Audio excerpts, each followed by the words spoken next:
Welcome to the Ari Hoffman Show on Talk Radio 570 KVI, your home for the politically homeless, streaming live at KVI.com and on the KVI app. If you want to be part of the most dangerous show on the airwaves, call or text the Warrior Injury Law Studio line at 206-421-5757. That's 206-421-5757. Coming up this hour, Boeing gets a huge contract, but are they going to be sticking with their DEI ideals, even though they just got the Trump airplane? But before we get to any of that, got some breaking news for you right now. Talk Radio 570 KVI. Breaking news on the Ari Hoffman Show. Columbia University has caved to literally everything Donald Trump and his Department of Education and the rest of the Trump administration demanded of them. According to the Wall Street Journal, they are going to ban masks that hide the identities of anti-Semitic protesters. They're going to allow campus police to have full arrest and removal authority. They are going to rein in the departments that have been promoting hate for years. They're going to get rid of the DEI garbage. They're going to get rid of all of it. No more women, no more men in women's sports. All of it. It's amazing what the loss of $430 million will do. And by the way, they get it all back if they prove they have actually done it. This is huge news. This is great news. And it's right on the heels of Maine caving also.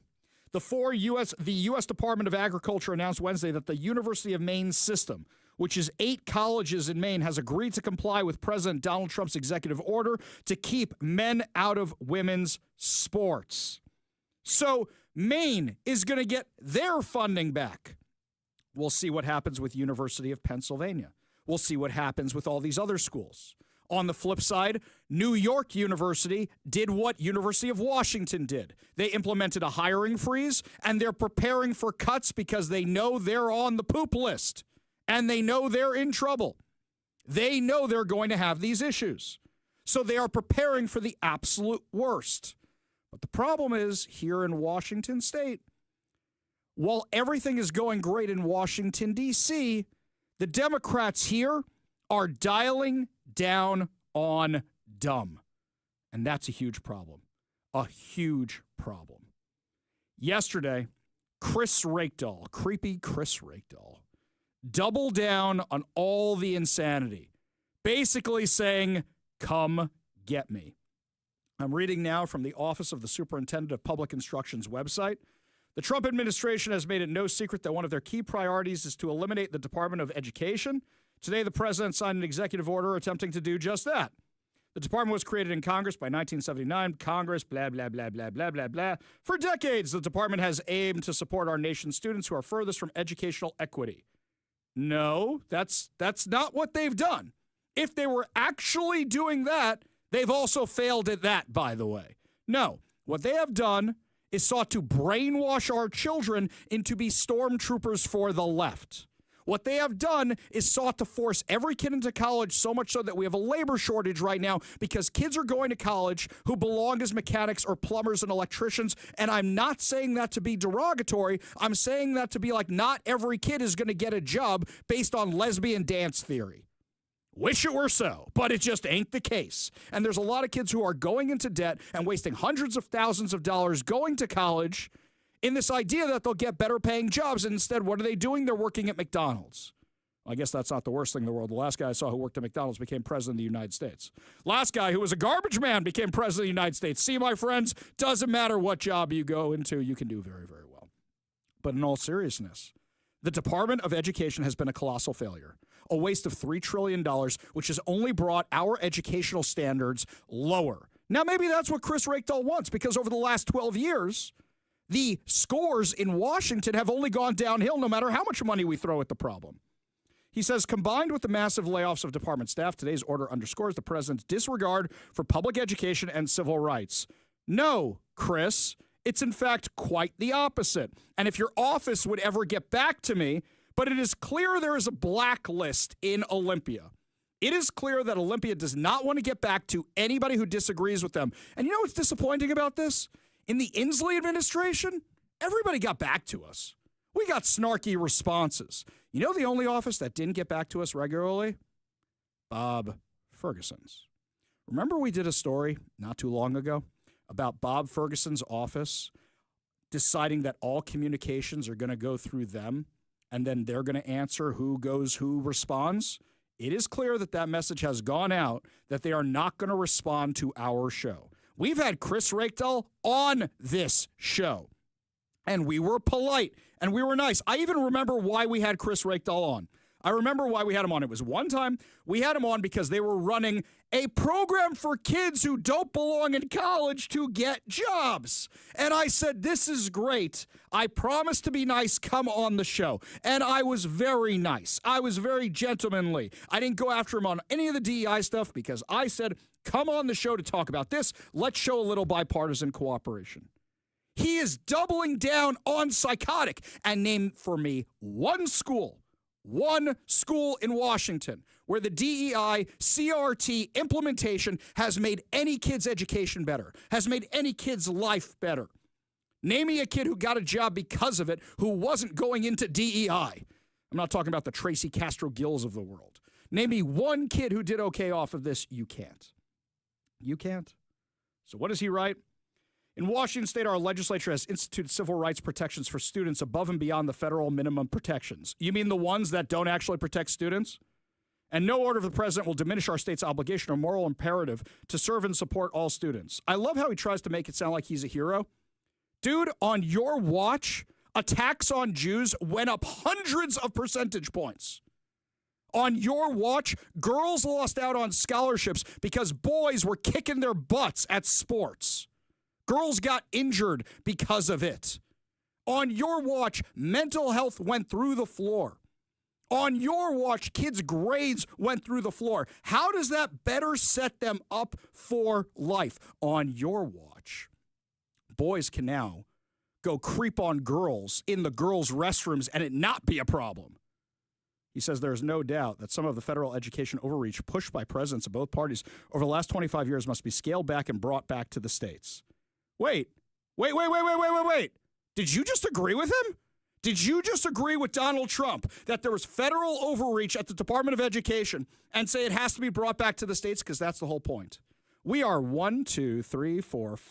6 paragraphs into this thing, and so far all he has talked about is Donald Trump. You know what Chris Reykdal could have done? Let's put this out there for a second. You know what it could have done? While I disagree with his move to close the Department of Education, the good news is everything control is coming back to the states, and here in Washington, look how progressive we are. So we're going to double down on everything. But instead, Chris Reykdal makes it about Donald Trump. Because here, he now has a free hand to do whatever he wants in Washington. And while things are getting better in red states, things in blue states are getting worse. Later in the show, we're going to tell you how the gas prices have gone down in 35 states. 35 states. Guess the two where it's going up, Washington and Oregon. Oh, wait, Hawaii also. Oh, wait, California also. So while it's going down in all the red states, it's going up here. We're all excited, and this takes me back to election night. Election night at the KVI watch party was such a Schrodinger's cat. You know what Schrodinger's cat is? I don't know if this is the right analogy. Schrodinger's cat is you don't know if the cat's alive or dead in a box. And you don't know until you open up that box what's going on. So we're sitting there all night going, oh, yes, Trump, woo, this is going to be great. And then we didn't realize what was about to happen to us locally until later in the night when we found out the local election results and how much worse things were getting. So much worse things are getting. So while everybody's celebrating across the rest of the country, and there's a lot for us to celebrate as well, things here in Washington, all the Democrats took it as an opportunity to only make things worse. He says what we are seeing in Washington, D.C. is cruel chaos. Really? Because here I see people lighting Teslas on fire. You guys want to say it's chaos in the Trump administration. It's not. You know where it's chaos? In our schools. With the violence, with the drug dealing, with the mental health issues, with the grades going through the floor, the Washington Department of Education, the Office of the Superintendent of Public Instruction. That's in chaos. You have kids being targeted in the classroom because of their religious background. It's so bad that even King 5 Even Woke 5 is covering what's happening in the Lake Washington School District. Days before this pro-Palestinian walkout on one of the Lake Washington School District's campuses last year. I know there were students in PE classes where the gym is right next to it who were like, I don't want to hear it. This student, who asked to remain anonymous, says Jewish students witnessed a sign-making event. This was in the commons of the school. On school campus. It's using school materials that included rhetoric such as from the river to the sea. The student says many Jewish people view that phrase as an ethnic cleansing call, so they expressed concerns to the school's principals. This is making us all feel really unsafe and uncomfortable. And she was saying, I need to protect their First Amendment right to freedom of speech. I cannot, impede it, purposefully ignoring it. It's truly troubling. The legal policy director of the nonprofit Stand With Us says the discrimination expands well beyond campus walkouts.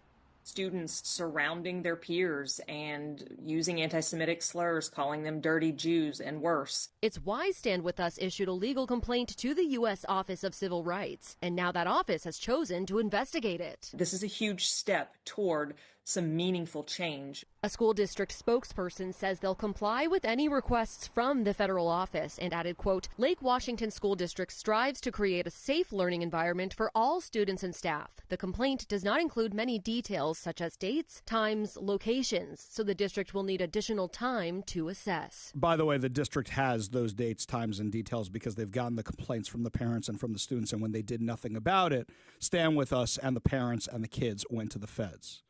So you've got teachers, you've got administrators, and you've got students promoting terrorist organizations in Washington schools. And we know the Lake Washington School District is not the only one. And you're saying the Trump administration is in chaos? Look at the schools around here. Look what's happening around here. Why is Chris Reykdal doing this? Let's just read his own letter. In Washington State and states across America, legislatures need to be prepared to double down on their public education investments. Wait a second. Money's coming back to the states. Why do you need even more money on top of that? He says as the department and his administration prepare to walk away from their civil rights obligations and the nearly 250-year commitment to public education that has actually made America great. Okay, dude, learn some history. I assume you went to a public school and got a DEI education, but you're about my age, so you should know better than that because the schools were halfway decent back then. First of all, Department of Education only came about in 1980, not 250 years ago. It used to be part of the states. Used to be part of the states. He says the federal funding heat map below shows federal funding as a percentage of total K through 12 funding in the 2023-2024 school year with one-time federal emergency relief funds removed. School districts shown in green receive federal funds below the statewide average, while those shown in red receive federal funds above the statewide average. So is this about money? Is that what's going on here? KERM has a story for us. Trump's announcement comes as Washington state is dealing with a significant budget crisis. 2 days ago, the state announced a budget deficit of nearly $13 billion. Now educators and parents from across western Washington are voicing their budget concerns. Yesterday in Bellevue and Federal Way, they held rallies urging the state and federal lawmakers to boost education funding as potential budget cuts loom. It's hard to work at a school where you don't have everything you need to get the kids what they deserve, what they need to be successful. In a letter sent to lawmakers last week, State Superintendent Chris Reykdal argued that many school districts are in extreme financial distress because funding per student has not kept up with inflation since 2019. Well, whose fault is that? Who are the ones who drove inflation through the roof? Who are the ones who spent out of control? And on top of that, why are you losing federal funding? Not because of Donald Trump, but because you're losing students. Because so many kids are dropping out of these schools because of this insanity you push. And if Chris Reykdal wants to keep pushing his crazy insanity, they're going to continue losing money, which is why he's begging for more. So basically what you're saying about is this is about the money.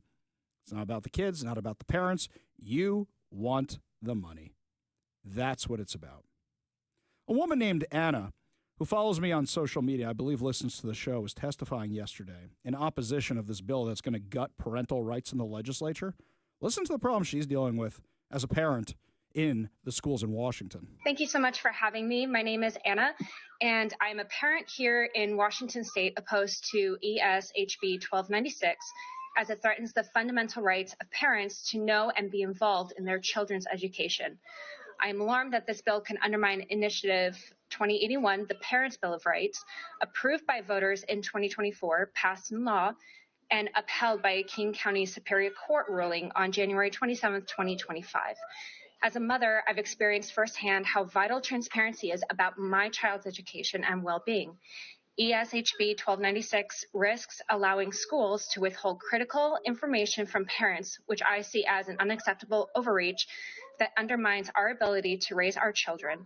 This directly contradicts the will of Washington voters who supported I-2081 to ensure parental access, transparency, and opt-out rights. The recent court ruling reaffirmed these protections, making it clear that parental rights are a priority. Passing ESHB 1296 would undo this progress and disregard the democratic process. I urge you to reject this bill and uphold the partnership between parents and schools. Thank you for considering my testimony. I'm almost certain that's the same Anna who calls our show. You know how I know? Because of the kids in the background. Yeah, I was going to say the same thing, Ari. It's like, it's the same adorable kids in the background. Yes. And I just want to say that I'm really proud of Anna for putting herself out there. It's not easy to, like, we take this for granted. We talk in front of microphones and on social media and stuff, but, like, it's hard putting yourself out there to give that kind of testimony in that kind of environment. She had posted on her Twitter talking about being nervous, and I just want to say, as her being a fan of our show, that I'm so proud of her for putting herself out there like that, and I thought she did a terrific job. And a lot of our other friends commented as well. So yes, I just wanted to put that out there. I'll say this: you took the words right out of my mouth, Mike. Because yes, that's exactly how we feel. We were so proud of you, Anna. So proud of you, because that's exactly how every parent in this district feels. And Chris Reykdal does not want to hear it. How do I know this? This is somebody from his office who was testifying yesterday also. This is what they said. You have a question. Thank you. Does OSPI have any concerns about Title IX and about losing federal funding by proceeding down this road? Thank you, Senator Harris. We're looking at that. I mean, every single day we are. Sorry, let me clarify. Yeah, we clarify. Looking at, you should know by now. No, absolutely. We are following the state and federal law. We have not seen that has changed. So Washington state law has not changed, and the federal law has not changed. Happy to have a conversation with some more details on that. But we've been clear that in our guidance to school districts that we follow the state and the federal law. If that changes, we'll have another conversation. But until that, we feel confident in our position. So you lied, because that's not what the OSPI letter said. And also, Chris Reykdal literally said he wasn't going to comply with Initiative 2081 when it passed. You are literally lying in testimony.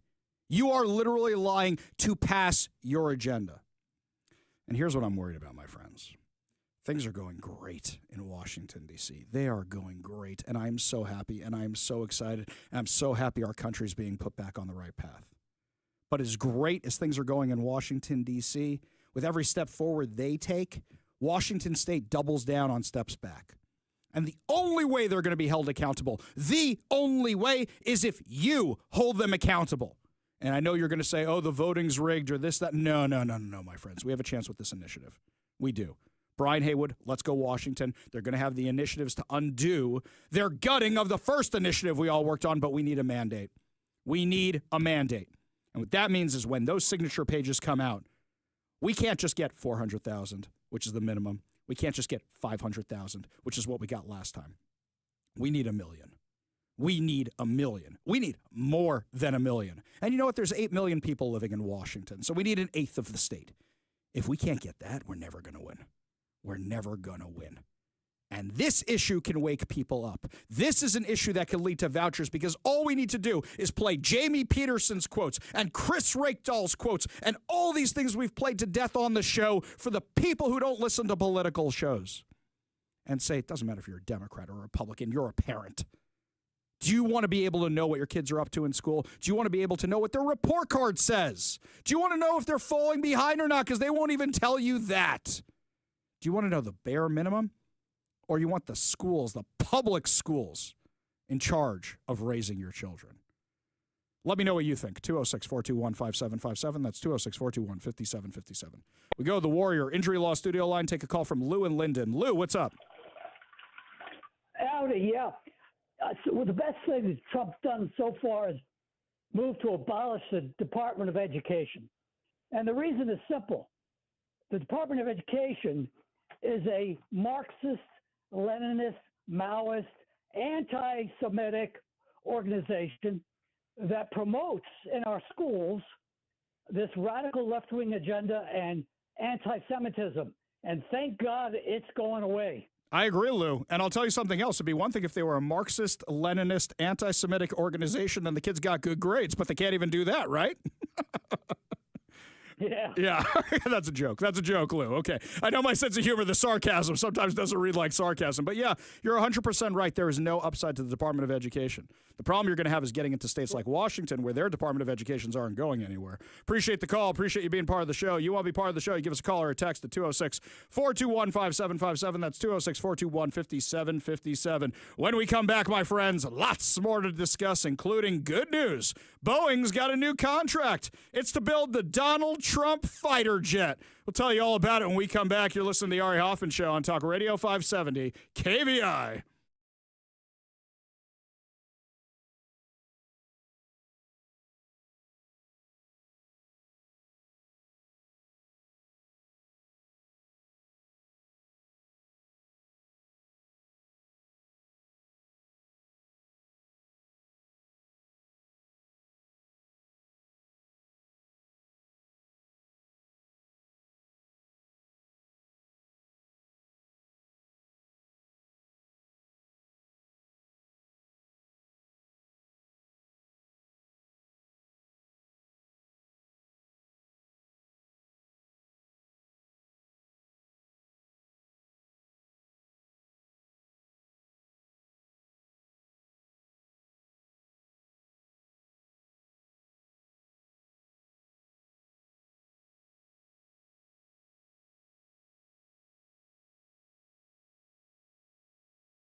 Well, we've got an NCAA update from Climate Pledge Arena in the Intifada Cup.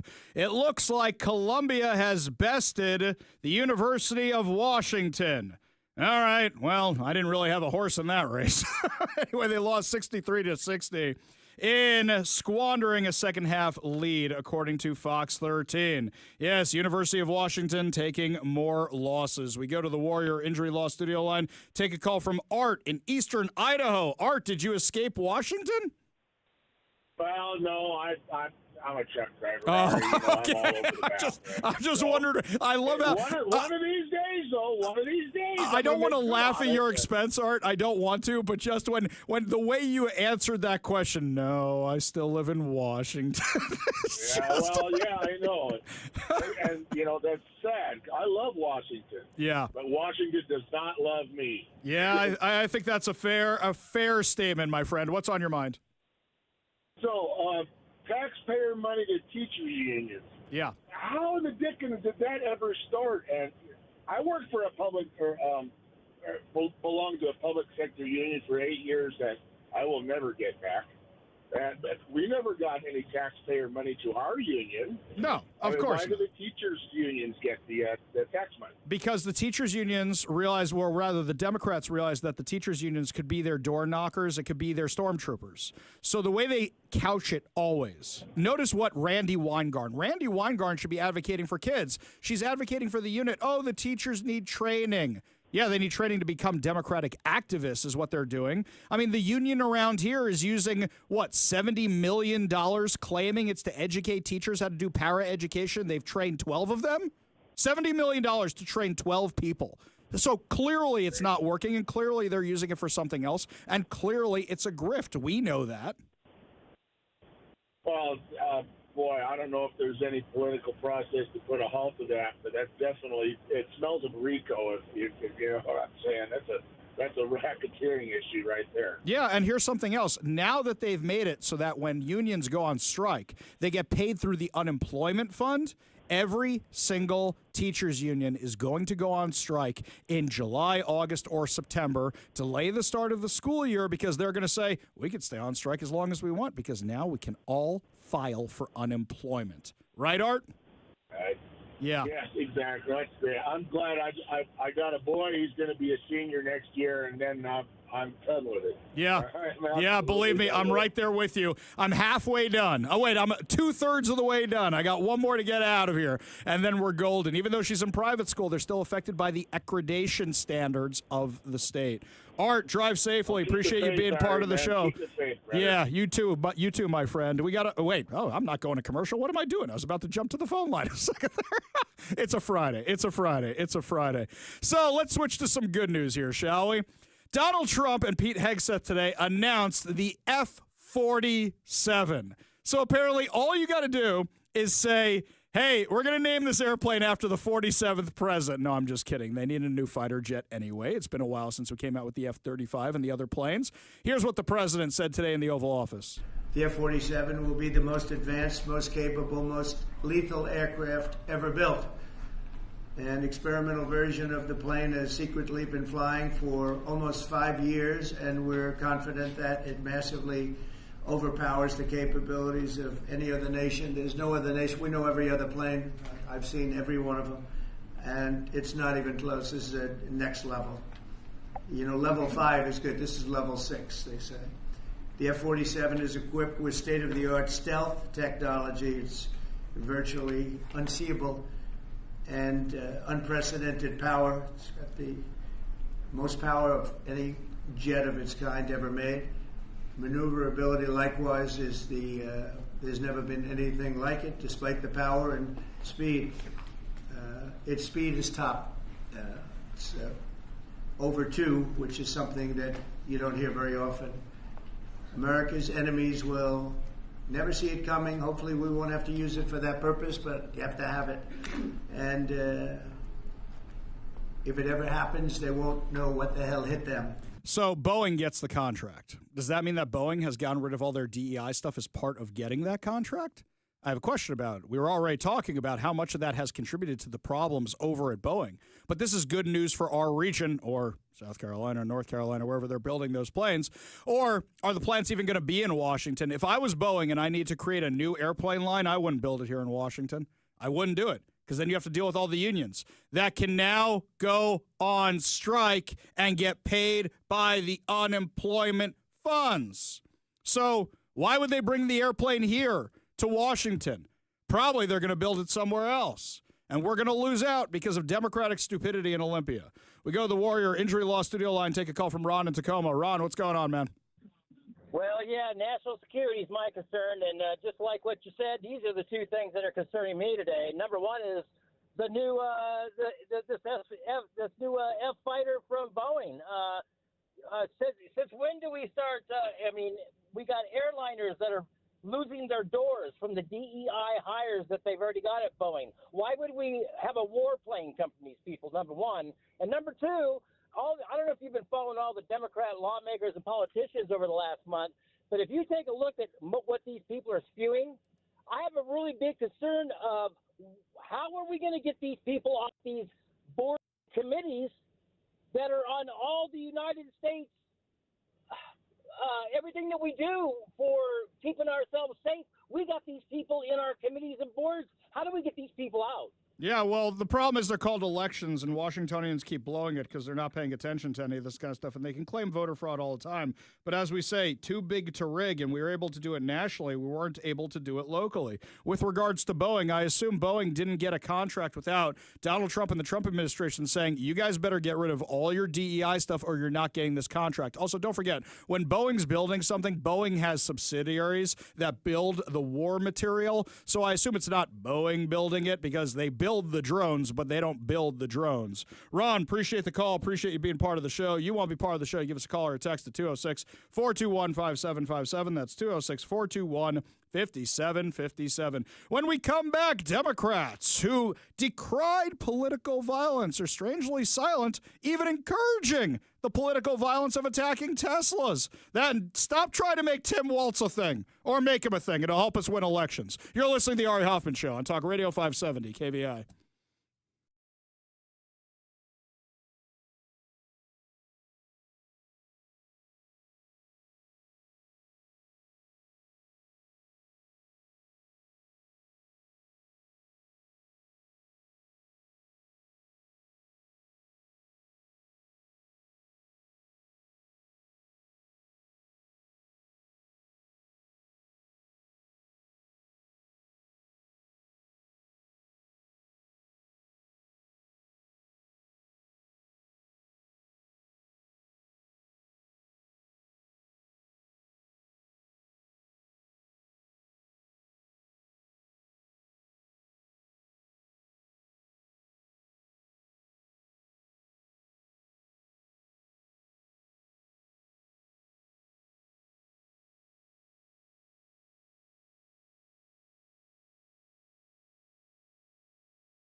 I remember Democrats all talking about political violence, domestic terrorism, especially with regards to January 6th. I don't hear them saying that as their lunatics are burning down Teslas. In fact, I remember hearing them actually encouraging it. Here's Chuck Schumer. We are mobilizing in New York. We have people going to the Republican districts and going after these Republicans who are voting for this and forcing them to either change their vote or face the consequences. This is a long, relentless fight that we fight every day. And I am confident that we will bring Trump's popularity, numbers, and strength down if we keep at it and keep at it and keep at it. Yeah, but they're not going after Donald Trump. And going after Republicans just makes you guys look petty. So when you have people who are out there registering voters on the Republican side, like Scott Pressler, like Charlie Kirk, when you have people doing that, they weren't targeting Democrats at their offices. They weren't targeting Democrats at their town halls. What purpose does that serve? None. Okay, you get a little bit of TV time. Instead, what they did was they went and registered voters. They got voters. Chuck Schumer didn't say, oh, we're going out there and we're going to work on our voting. We're going to work on our messaging. We're going to get out there on ballot harvesting. No, none of that. It's we're going to target the Republicans themselves. This weekend, a whole bunch of the lefty lunatics are going to Adam Smith's house. Why? It's led by Kshama Sawant and crew, by the way. Oh, Kshama Sawant. Now, that's a name I haven't heard in a long time. Yeah, I'm not really sure what they want because the email itself talks about how they want to advocate because Adam Smith supports Israel and they don't support Israel. But then if you scroll down, it's about, and we want this minimum wage, and we want DEI, and we want this, and we want communism, and we want Marxism. Seriously, I don't even think these guys know what they want. They just want an occasion to go protest at Adam Smith's house. They're not just targeting Republicans. They're also targeting Democrats. They're also targeting Tesla. Because for whatever reason, the Democrats are looking at Tesla and going, well, we can't make a dent in Trump's armor, so let's go after Elon Musk instead. Elon Musk is not an elected official. What are you targeting an American company for? That makes no sense. Plus, most of the people who drive Teslas, I assume, are not Republicans. So you're burning down your own vehicles? Crazy stuff. It makes no sense whatsoever. No sense whatsoever. And Chuck Schumer encouraging this, he should be ashamed of himself. Senator John Kennedy, he says the darndest things. Here's what he said about Chuck Schumer. I don't know. I'm looking at this and I'm thinking that Chuck's days may be numbered, just like Jimmy Kimmel. Sean, I don't hate anybody. That includes Senator Schumer. He's very smart. On the other hand, Chuck's often wrong. He never makes the same mistake twice. He makes it 5 or 6 times just to be sure. But this time he got it right in supporting our efforts to keep government open. Unless a football coach taught you history, you understand that shutting government down never achieves anything. It just scares people, especially the elderly. Having said that, many Democrats are angry at Schumer. Among them right now, we've all seen the news. He's about as popular as chlamydia. Yeah, he's 100% right. The Democrats don't even like him. This is him trying to appeal to his psychotic base, his Looney Tune base. People like Joy Reid. Joy Reid, who thinks the U.S. would lose a war to Canada. She said this on Don Lemon's podcast the other day. Let's see how many mistakes you come up with, how many incorrect things she says during this 1-minute clip. I've got 3. I want to know how many you come up with. Grampy Trump, let's talk. Let's talk. First of all, you can't make Canada the 51st state without going to war with them. And let me explain how that happened, how that worked out the last time we tried to go to war with Canada. They burned the White House to the ground in 1814 and won the war. Canada beat us in the War of 1812. They probably like their chances against us. We're not going to beat them in a war because we have never been able to do that. You'd have to occupy a country that is equivalent of the size of the United States, in which the top 2/3 of it is uninhabited, frozen forest land that touches the Arctic. You know how that worked out when the Nazis tried that with Russia, which is the equivalent of Canada on that part of the world? We gonna lose. We don't have enough troops to occupy. They are a country of 39 million people who have about as many guns per capita as we do. All right, let's work backwards. The United States has 89 firearms per 100 residents, making it the #1 country for gun ownership. Canada ranks 13th with 9.95 million firearms, or 31 per 100 residents.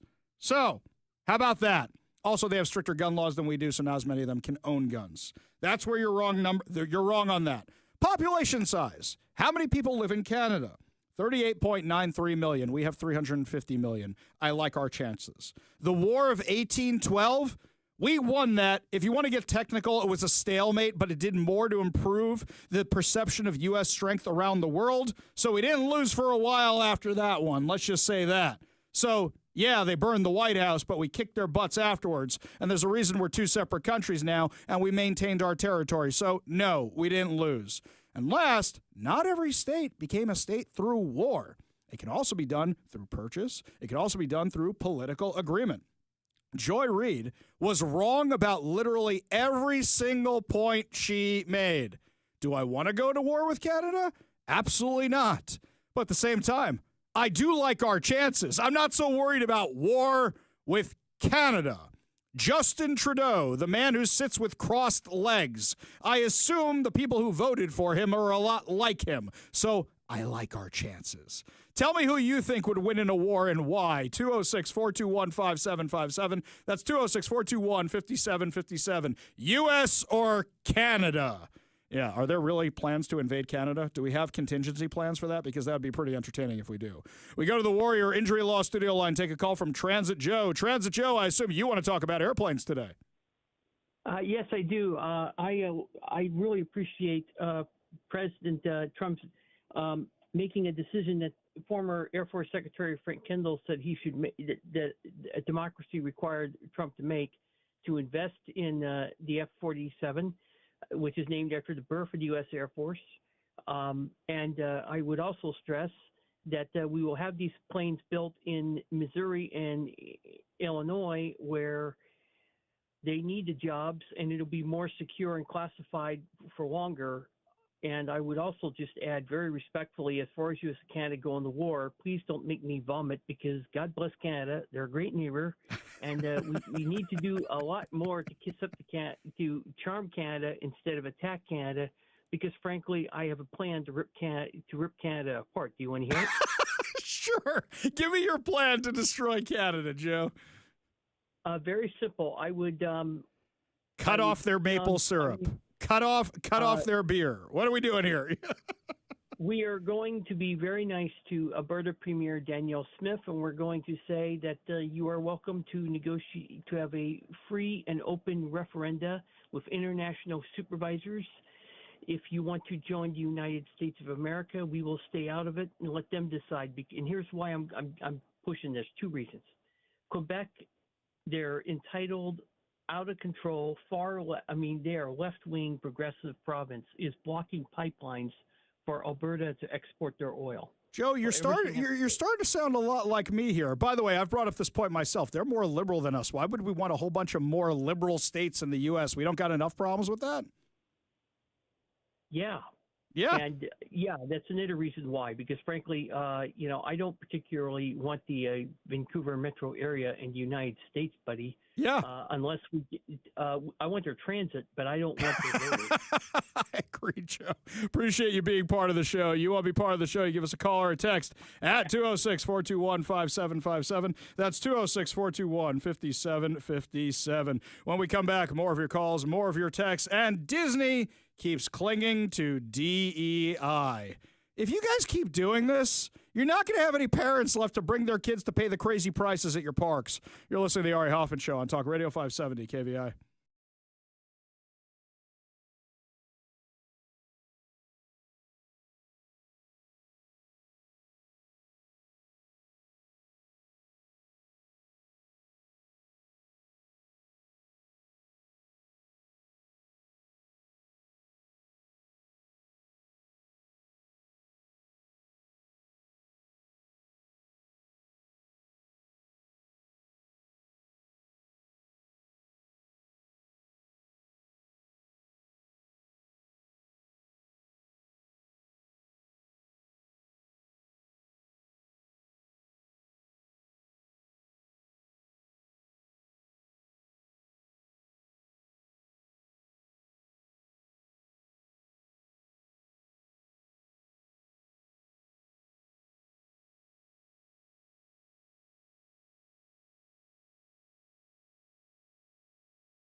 Before we get into the woke insanity, don't forget, my friends, coming up at 4 o'clock is your chance to be part of the golden age of America during our contest where you can win over $2,000 and a $50 Daniel's Broiler gift card. Yet another reason, always keep your radio tuned to 570 KVI.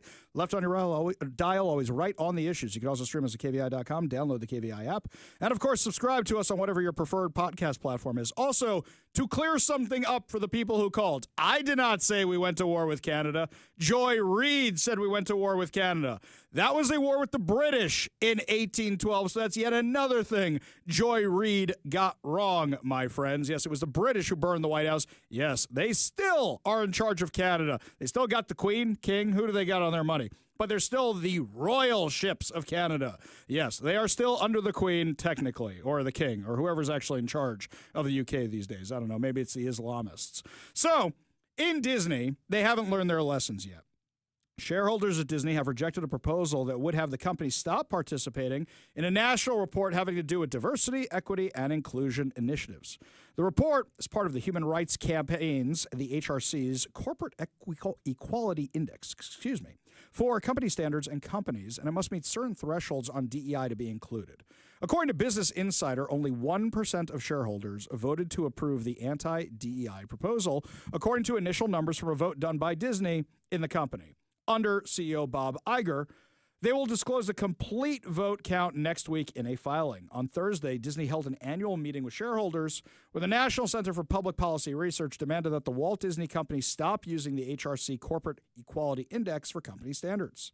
Kelly Robinson is the president of HRC. Disney has a perfect score with the index because they are that committed to DEI insanity. Yeah, they're just doubling down on crazy, more so. In fact, Senator John Kennedy said this is actually a great way to go because the Republicans' plan is just let the Democrats talk and they're going to make themselves look like fools. The moon wing of the Democratic Party is firmly in control.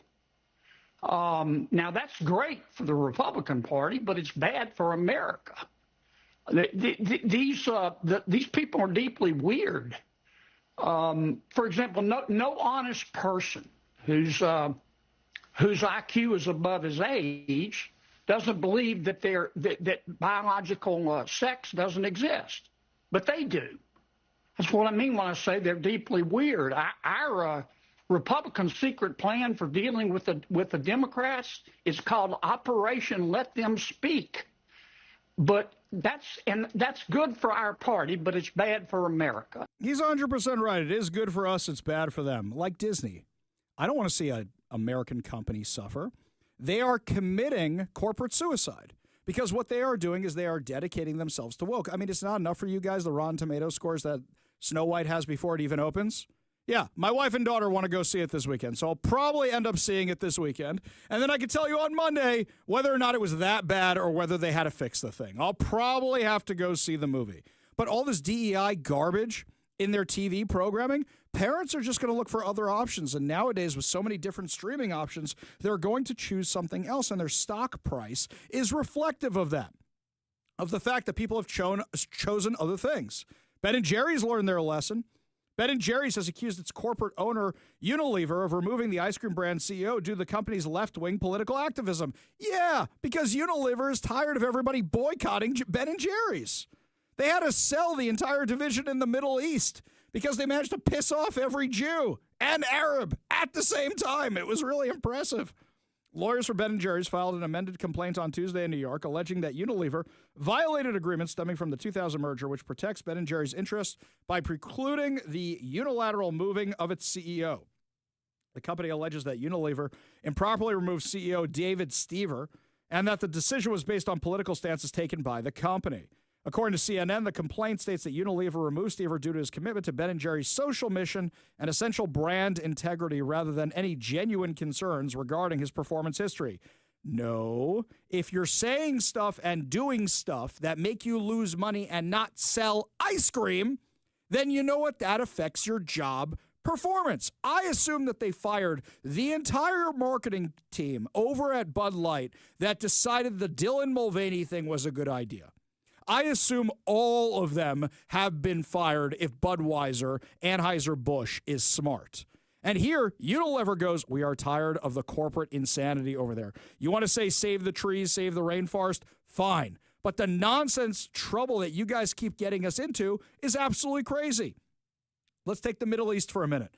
They started issuing pro-Palestinian demands, right? So all the Jews didn't want to buy Ben & Jerry's anymore. And then the Palestinians realized, wait a minute, this thing is in our territory. It's giving us jobs. Let's boycott it. So now you have the Palestinians boycotting the ice cream that is taking their side. So Ben & Jerry's managed to piss off everybody in the Middle East, and then nobody was buying their ice cream, and they had to sell the Israeli branch of Ben & Jerry's. Seriously, how much trouble can these guys get themselves in? They're weighing in on abortion just a couple of weeks ago. How'd that work out for that Looney Tune ice cream place around here, Full Tilt? Yeah, I hear they're out of business. You get political instead of selling ice cream. Just sell the ice cream. Just talk about Mickey Mouse. Just make bad remakes without going woke on them, and people might actually go see the dumb things. Give the people what they want, and you will make money. You start making yourselves political, that's when you open yourselves up to problems. Got a whole lot more to discuss as the show continues. Washington Democrats in disarray. Fergie on the outs, but they're still going to raise your gas prices. We'll tell you all about it. Plus, don't forget your chance to enter the golden age of America. Our contest is coming up next. You're listening to the Ari Hoffman Show on Talk Radio 570 KVI.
Welcome to the Ari Hoffman Show on Talk Radio 570 KVI, your home for the politically homeless, streaming live at KVI.com and on the KVI app.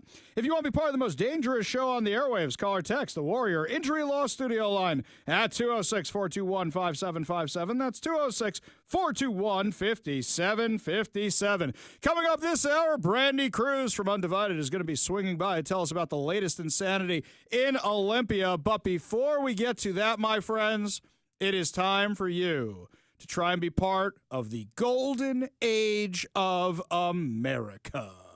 But we're going to usher in a new golden age of American success. Yes, a golden age. America's new golden age. Lots of golden ages. Lots of golden ages. The golden age of America, I call it.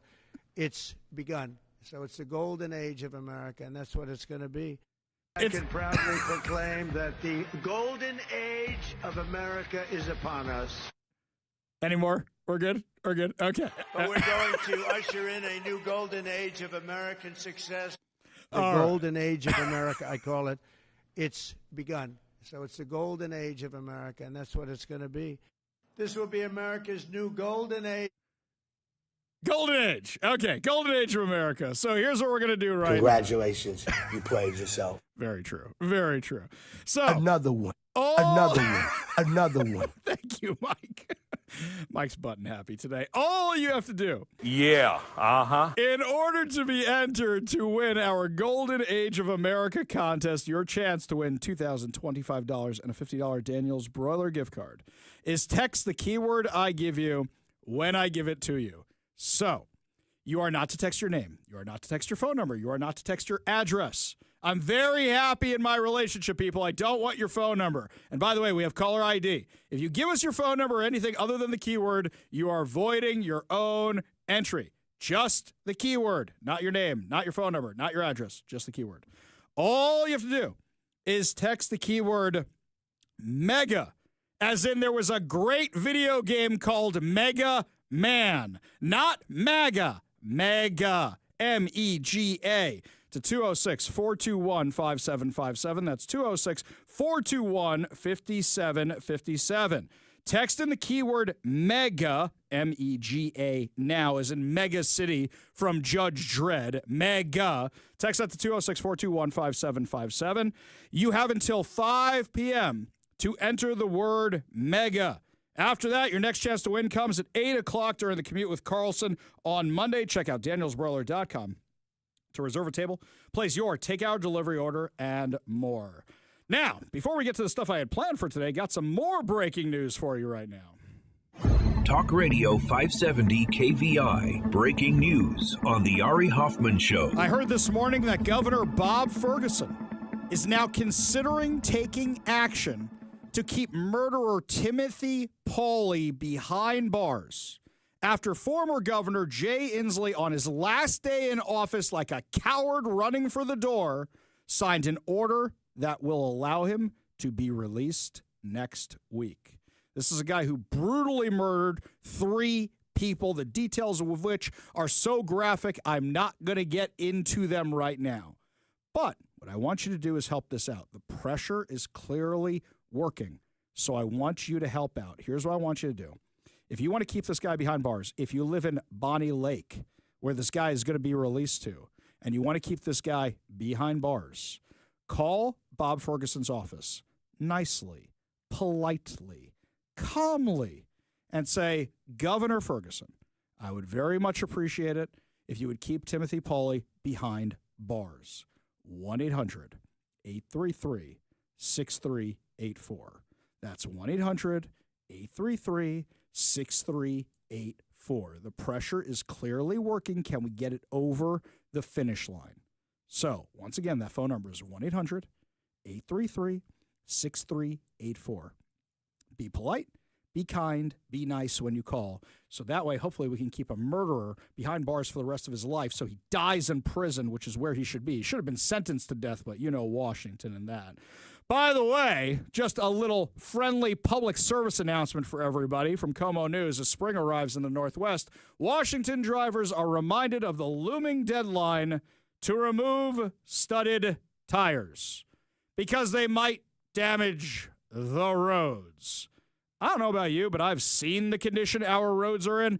That's your concern? Wait, I thought all this money for the Climate Commitment Act was going to be spent on the roads, and they had more money coming in than they knew what to do with, but they're not actually doing anything now. If you don't remove your tires by March 31st, that's the final day for removal, you could get a $137 fine because the roads are in such great shape, right?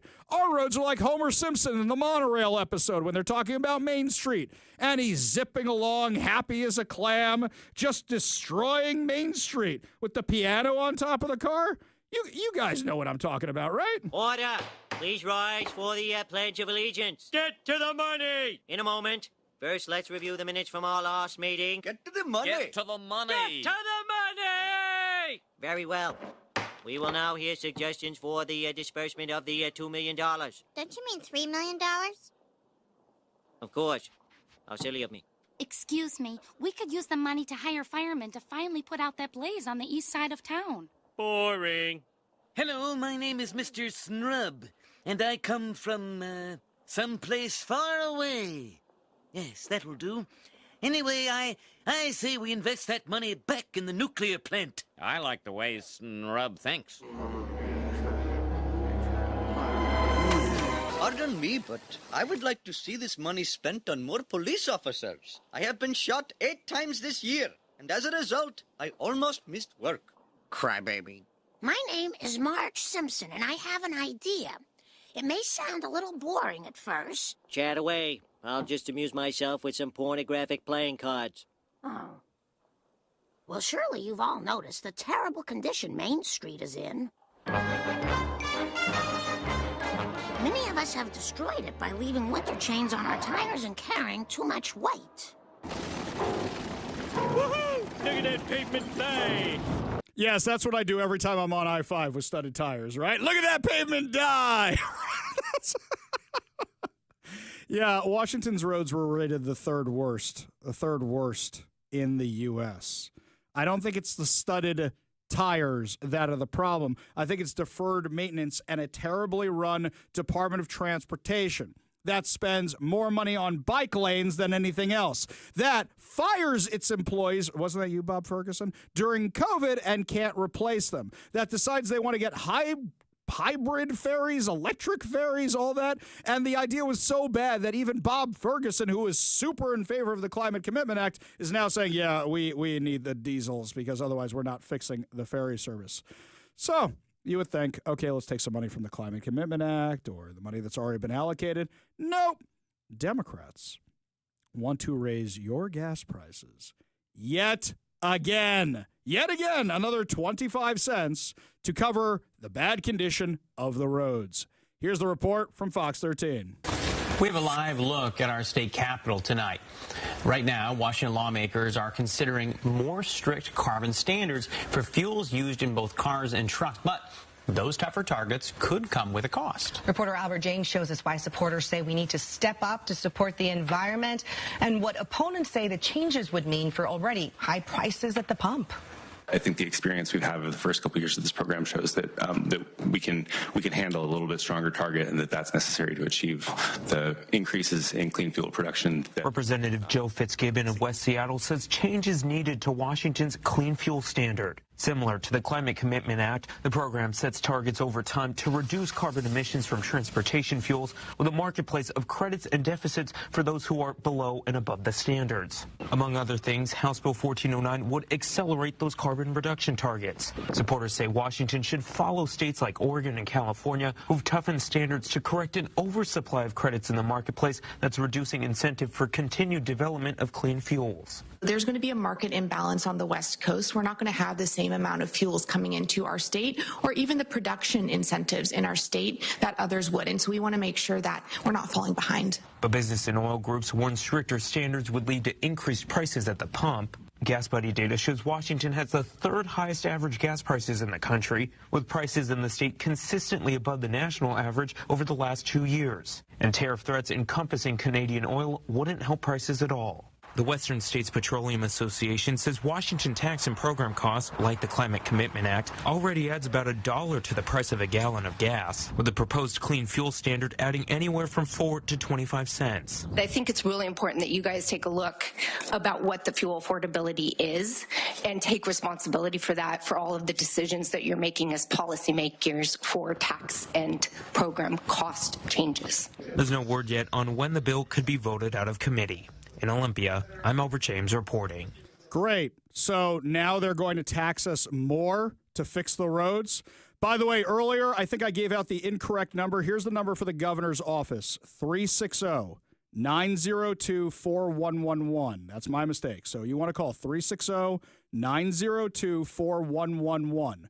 360-902-4111. But getting back to this issue with the budget, they don't have enough money. So they don't have this money already allocated. Yes, they do, but that's the bad shape our roads are in. That now they want to tax us more. So the amount of taxes they put on us because of the Climate Commitment Act that has no chance of actually fixing the climate, that now what they want to do is they want to tax us more on top of that. So while you've got 35 states where gas prices are going down, you've got states where gas prices are going up, and Washington is one of them, and it's only getting worse. Oh, by the way, all that money they want to spend on mass transit, everything else. Como News says they've spent billions of dollars on sound transit on one specific project, and they're not getting any closer to actually finishing this thing. That's quite a sum, Preston. Sound Transit is $3 billion short of the money it needs to run trains right here to West Seattle. And businesses in the pathway of the tracks, well, they say the cost to set up shop in another location, well, it far exceeds the assistance that's being offered. As Sound Transit finalizes plans to run light rail to West Seattle, businesses like Alki Beach Academy are sorting out how they'll keep operating once they're forced to move. Financial support and resources for displaced small businesses who are tenants is extremely minimal. Property owners receive fair market value for their land, but Sound Transit also needs to remove 70 businesses to make way for the new route to Alaska Junction. Renters like this Children's Academy say the help they get is currently capped at $50,000 plus moving expenses.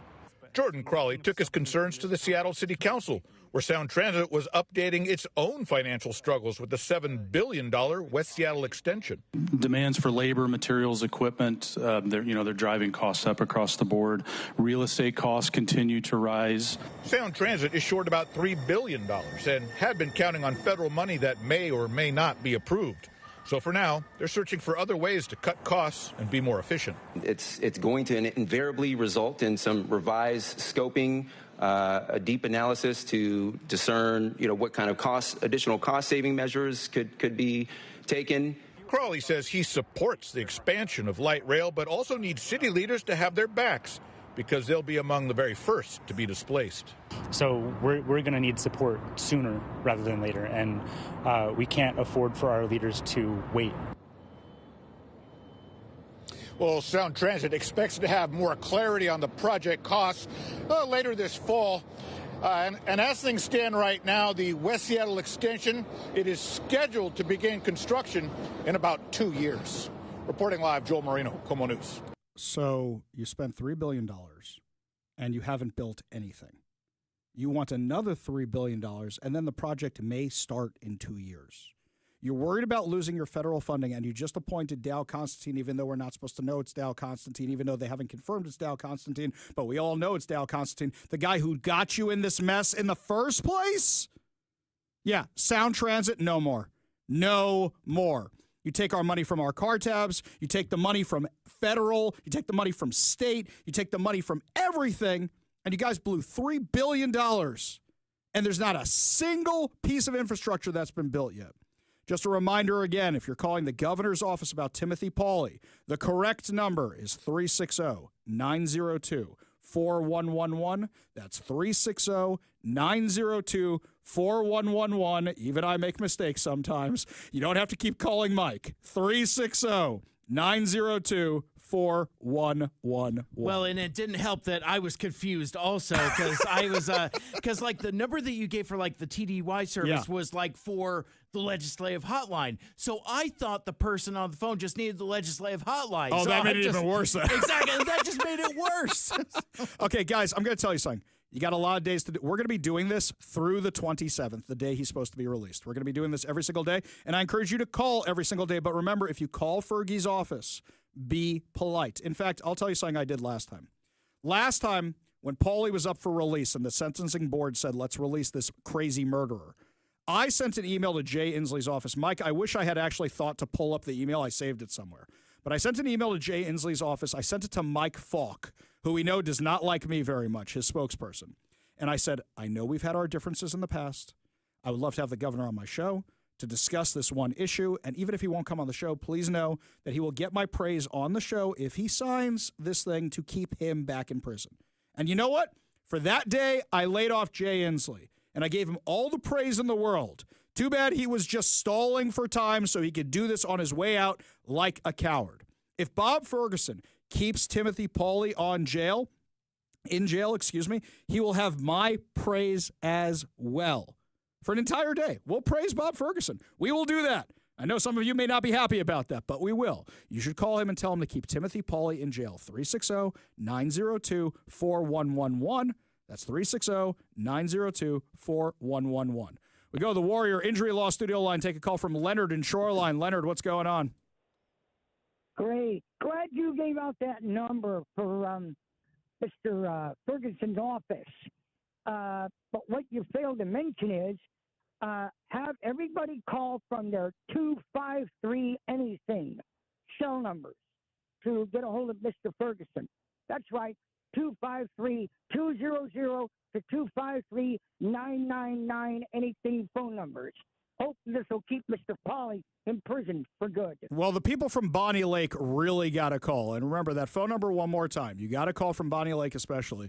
360-902-4111. That's 360-902-4111. Leonard, appreciate the call. Appreciate you being part of the show. You want to be part of the show, you give us a call or a text at 206-421-5757.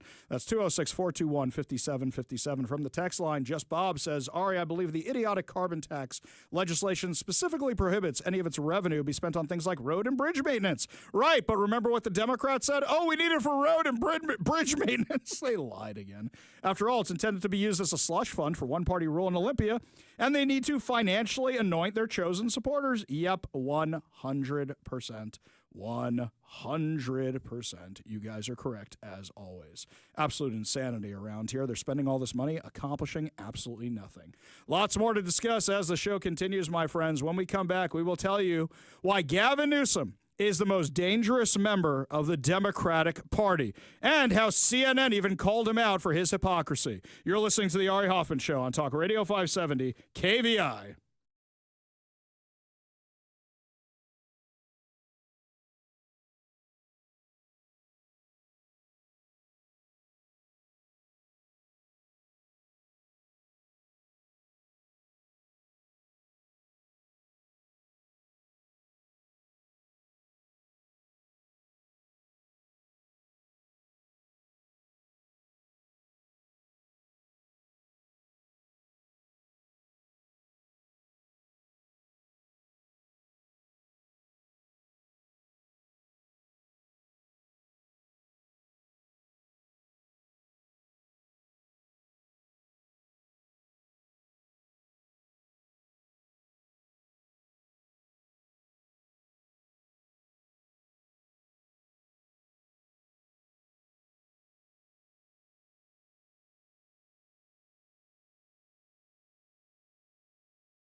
I am not a Beyonce fan. I don't know most of the Queen Bey's music. I think I know Single Ladies. That might be about, oh, no, wait, Girls, Who Runs the World, Who Rules the World, whatever, Girls, something about that. You can tell how much I know about Beyonce's music. Not my jam. But California Democrats sure liked it and got themselves in a whole bunch of hot water at the same time. I think they were trying to be funny. But, you know, most legislatures, even though we claim we have a separation of church and state, that's a Democrat talking point. We really don't. And we still open up legislative sessions with prayers. That's what we do. So the Democrats in California decide to make fun of the prayer and instead read lines from Beyonce. Very uncool, guys. Good morning, Mr. Speaker, members, and guests. Let us pray. Raise your hands, breathe in deep. Get yourself a new pair of boots, a shiny buckle, and a wide-brimmed hat. And sing praise as we enter the Cowboy Carter era. Ask yourself, as Queen Bee asks us all, can we stand for something? Yeah, so here's the thing that I'm talking about, guys, is that with regards to this, you didn't have to say the words pray. You could say, I'm inspired by these words. Maybe you can draw some inspiration from them as well. Or you could say, hey, you know what? This is something where maybe I don't feel like doing a prayer today. I want to quote her, but to do it instead of the prayer, oh, people aren't going to be happy about that. We go to the Warrior Injury Law studio line, take a call from Andrew in Vancouver, BC. Andrew, what's going on? Yeah, Ari. I just want to see how you're doing today. I'm good. How are you? I'm okay. Just let you know, like, not all of us Canadians are all like Justin Trudeau. A lot of us were on the verge of trying to vote for a conservative right government. A lot of us have gone for hell and back, being with the liberal chaos government. And we're just trying to get some common sense back into Canada also. So I'm just saying we should be more like friends and neighbors. So. Down south. Yeah. I'll tell you is that I'm a little worried about what I see happening up in Canada. It seems like as we're moving more to the right, Canada's deciding to go back more towards the left. I don't think the rhetoric of Donald Trump saying we're going to invade Canada or make Canada the 51st state helps because, well, some people go, yeah, I want to be American. If they want to be American, they'd come to America. They're happy being Canadian, right? Yeah. Yeah, that's the thing. You guys may support Donald Trump, right? You guys may support more conservative policies, but at the same time, you're happy with your Maple Leafs, right? Yeah. Just today, I'm always working downtown, and I see a lot of young, like, teenagers addicted to drugs, and it's quite heartbreaking seeing kids that you can't even help. Yeah. In Vancouver, I've been to those injection sites. They're absolutely horrifying. Andrew, appreciate the call. Appreciate you listening from the Great White North. You want to be part of the show, you give us a call or a text at 206-421-5757. That's 206-421-5757. We go back to the Warrior Injury Law studio line. Take a call from Steve in Tacoma. Steve, what's up?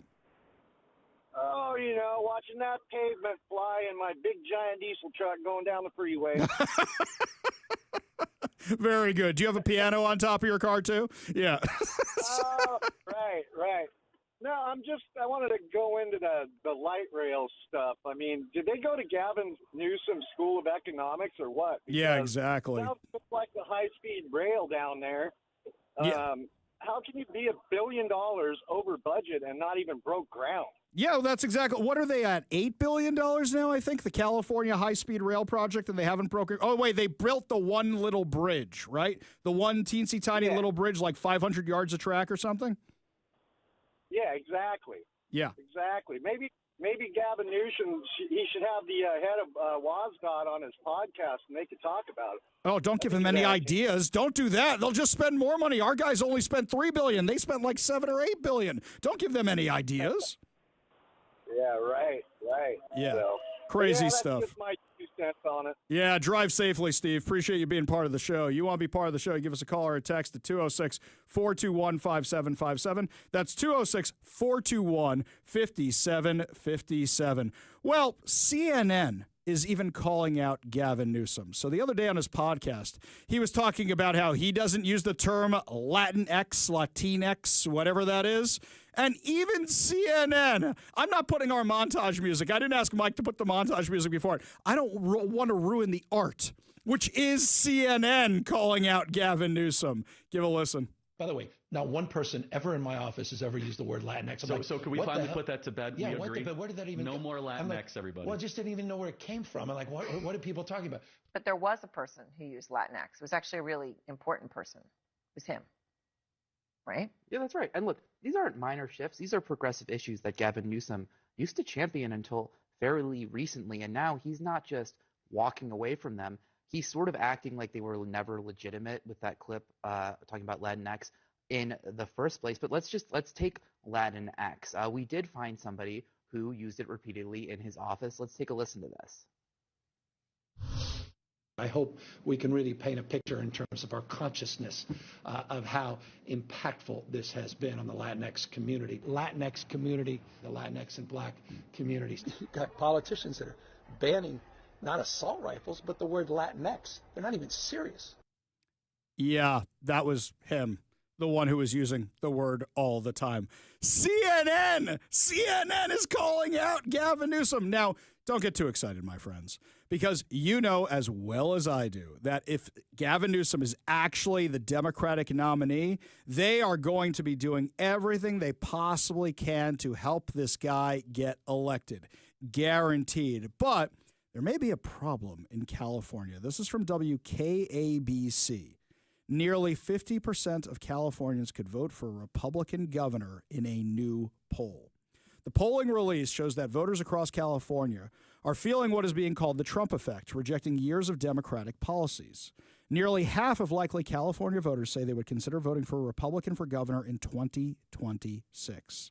FYI, Republican Party voter registration in California is just 25%. Polling was conducted in California over March 6th to March 9th. That's recently, guys. And this is by David Wolfson, a national pollster who is a faculty lecturer at Columbia University's Political Analytics graduate program. Definitely not in my little black book of pollsters of the right. It also shows 83% of voters said gas prices are too high in California. 73% support fully funding anti-crime Proposition 36. 72% feel homelessness is still a big problem after years of Democrat control in Sacramento. 71% believe the Democrats in charge have not addressed the state's high cost of living. 69% think Democrats in Sacramento have not done enough to bring down energy or utility costs. 62% support a full independent investigation of the recent Los Angeles wildfires. Only 24% of Californians think males should compete in female sports. So do you see what's happening here? There's a shift back to normal going on in California. The question is, does it hold out for another year, for another 2 years? Does it hold out to the midterms? Does it hold out to the presidential election? Because somebody like Gavin Newsom running for office is horrifying. Charlie Kirk had an absolutely great write-up that he did for Fox News. It was right after he went on Gavin Newsom's show. He was the first guest on Gavin Newsom's podcast. And he was talking about how dangerous Gavin Newsom actually is because of how he's moderating his message. Here's what he said. Unsurprisingly, Newsom is charming and friendly in person. You don't become the governor of 40 million people without having some charisma. But there's clearly a layer beneath the charm. I saw that Newsom wants to be president more than any living person and possibly any dead person, too. He is an ambitious man, and his new podcast is clearly a product of that ambition. That ambition came through when I brought up Gavin Newsom's support for Proposition 16, a measure to legalize racial discrimination in California that lost by more than 16 points in 2020. Back then, at the height of the George Floyd movement, it looked like wokeness, BLM, and CRT were going to dominate America for ages. And so he was right there to support their worst excesses. But now wokeness is in rapid retreat. So how did Gavin Newsom defend his support? He evaded and acted like he had to check his notes to remember what I was talking about. Gavin didn't need any notes. What he was doing was a stall tactic. Before he ties himself down on that issue, he wants to see where the winds blow for the next few years. They say that Wayne Gretzky was the greatest hockey player ever because rather than going where the puck was, he could anticipate where the puck would be in the future and went there. Newsom is similarly savvy with politics. In 2004, when he was mayor of San Francisco, he became nationally famous by ordering city clerks to give marriage licenses to same-sex couples. At the time, he was violating California state law and going against a large majority of Americans, but Newsom anticipated what was coming. Within just a few years, Democrats would overwhelmingly support same-sex marriage, and now Newsom had credibility for being ahead of the curve. Do I think the man who was so far out front on gay marriage is suddenly a moderate on women's sports? Not even close. But he could see the polls. He's moving to where the puck will be in 4 years. By the way, you know who was very good at this too? Bill Clinton. Bill Clinton was excellent at this, which is why people loved him as president. But Charlie says we shouldn't fall for this pivot. Unfortunately, swerving to the center won't be that simple for Gavin. In the end, he still has an 8-year record. As governor of California, he signed a bill making it illegal to require that teachers tell parents when a student has changed their name and gender while at school. He signed AB 101, which mandates ethnic studies in California public schools. Under his watch, shoplifting became so rampant that pharmacies had to lock up their toothpaste. Newsom's California loses over 200,000 people a year in out-migration to other states. And let's not forget that Gavin Newsom also was doing the same thing Jay Inslee was doing by releasing criminals. And if you want to keep Timothy Pauly in jail, you call Bob Ferguson's office at 360-902-4111. That's 360-902-4111, and say you want to keep Timothy Pauly in jail. Lots more to discuss as the show continues. When we come back, our friend Brandy Cruz will be stopping by to give us the latest insanity from the Washington legislature. Then we got Fake News Friday to put a smile on your face heading into the weekend. You're listening to the Ari Hoffman Show on Talk Radio 570 KBI.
Welcome to the Ari Hoffman Show on Talk Radio 570 KVI, your home for the politically homeless, streaming live at KVI.com and on the KVI app. If you want to be part of the most dangerous show on the airwaves, call or text the Warrior Injury Law Studio line at 206-421-5757. That's 206-421-5757. Coming up at 5:45, your chance to win fantabulous prizes, including a $50 Daniel's Broiler gift card and your last chance to win tickets to the Washington State Spring Fair. But before we get to any of that, time for some breaking news right now. Talk Radio 570 KVI. Breaking news on the Ari Hoffman Show. Carlene Johnson from the Center Square is reporting that King County Superior Court Judge Sandra Widlin has just ruled against I-2066. That's the natural gas ban initiative, which you all voted for. Should I explain this all to you? A King County judge has decided that the vote you all took to not ban natural gas is unconstitutional. Now, is this the end of the road? No, it'll make its way up to the Washington State Supreme Court. But what the Washington State Supreme Court is going to do with it, hey, how much you paying for your car tabs right now, guys? You paying $30 for your car tabs, your car registration? No, of course not. Why? Because we voted for that. And then the Washington State Supreme Court said, nah, we have one of the dumbest systems ever. So don't you think a court should rule whether or not an initiative is constitutional before you put it on the ballot? No, not in Washington. It gets approved by the Secretary of State. It gets approved by the Attorney General. Then you send it out. You do a whole vote. You do all the advocating. Then we're going to appeal this nonsense. They're going to try and win through the courts and overturn your vote. What do they not like about it? It's just, we don't want you banning natural gas. And they go, well, we want to ban natural gas. Where's the most liberal judges we can take this thing to? I know some of you, if natural gas goes away, you go, that's the last straw. My house runs on propane. What am I supposed to do? What am I supposed to do? I understand that. Believe me, I do. Yeah, what I'm going to do is I'm going to run out to Home Depot, and you better beat me there because I'm going to buy every single propane tank in that locker so I have it for my barbecue for the rest of my life. That's how bad this is. Well, I don't want to drive to Oregon every time I need natural gas, so they probably ban it too. Would I have to drive over to Idaho? 5-6 hours to Idaho. Actually, the way I drive, 4 hours to Idaho to get gas, get propane anytime I need it for a barbecue. Oh, we're getting it. You know, the summer's coming. We better fill up on barbecue. All right, load up the truck, everybody. We're going to the Silverwood theme park and to go get propane. That's for what? Natural gas 5 minutes ago was the cleanest form of energy. And they don't have a replacement on the horizon for it. They don't have one. Emily Randall, who's now a congresswoman because the dummy head voters in her district sent her to Congress, she was the one who was saying, well, there's a blackout, but thank God I got my gas fireplace. She supported this nonsense. We had to do a whole initiative, which means the Democrats do not care how you vote. All they care about is their agenda. So once again, that's King County Superior Court Judge Sandra Widlin. She is the one who gave this ruling, not based on law, just based on how she feels. That's what this nonsense is. As things are getting better in the rest of the country, they're not getting better here. Now, first, let's bask in getting rid of the Department of Education. Finally fulfilled Ronald Reagan's promise, something Republicans have been promising to do for over 40 years at this point. Here's what Ronald Reagan said in the 1980s about the Department of Education. I propose, and would have already started, if your hypothesis is correct, a planned and orderly transfer back to the states and local communities of functions the federal government has usurped and which it has proven it is incapable of operating. And one of the first of those would be welfare. One of the second would be in the field of education.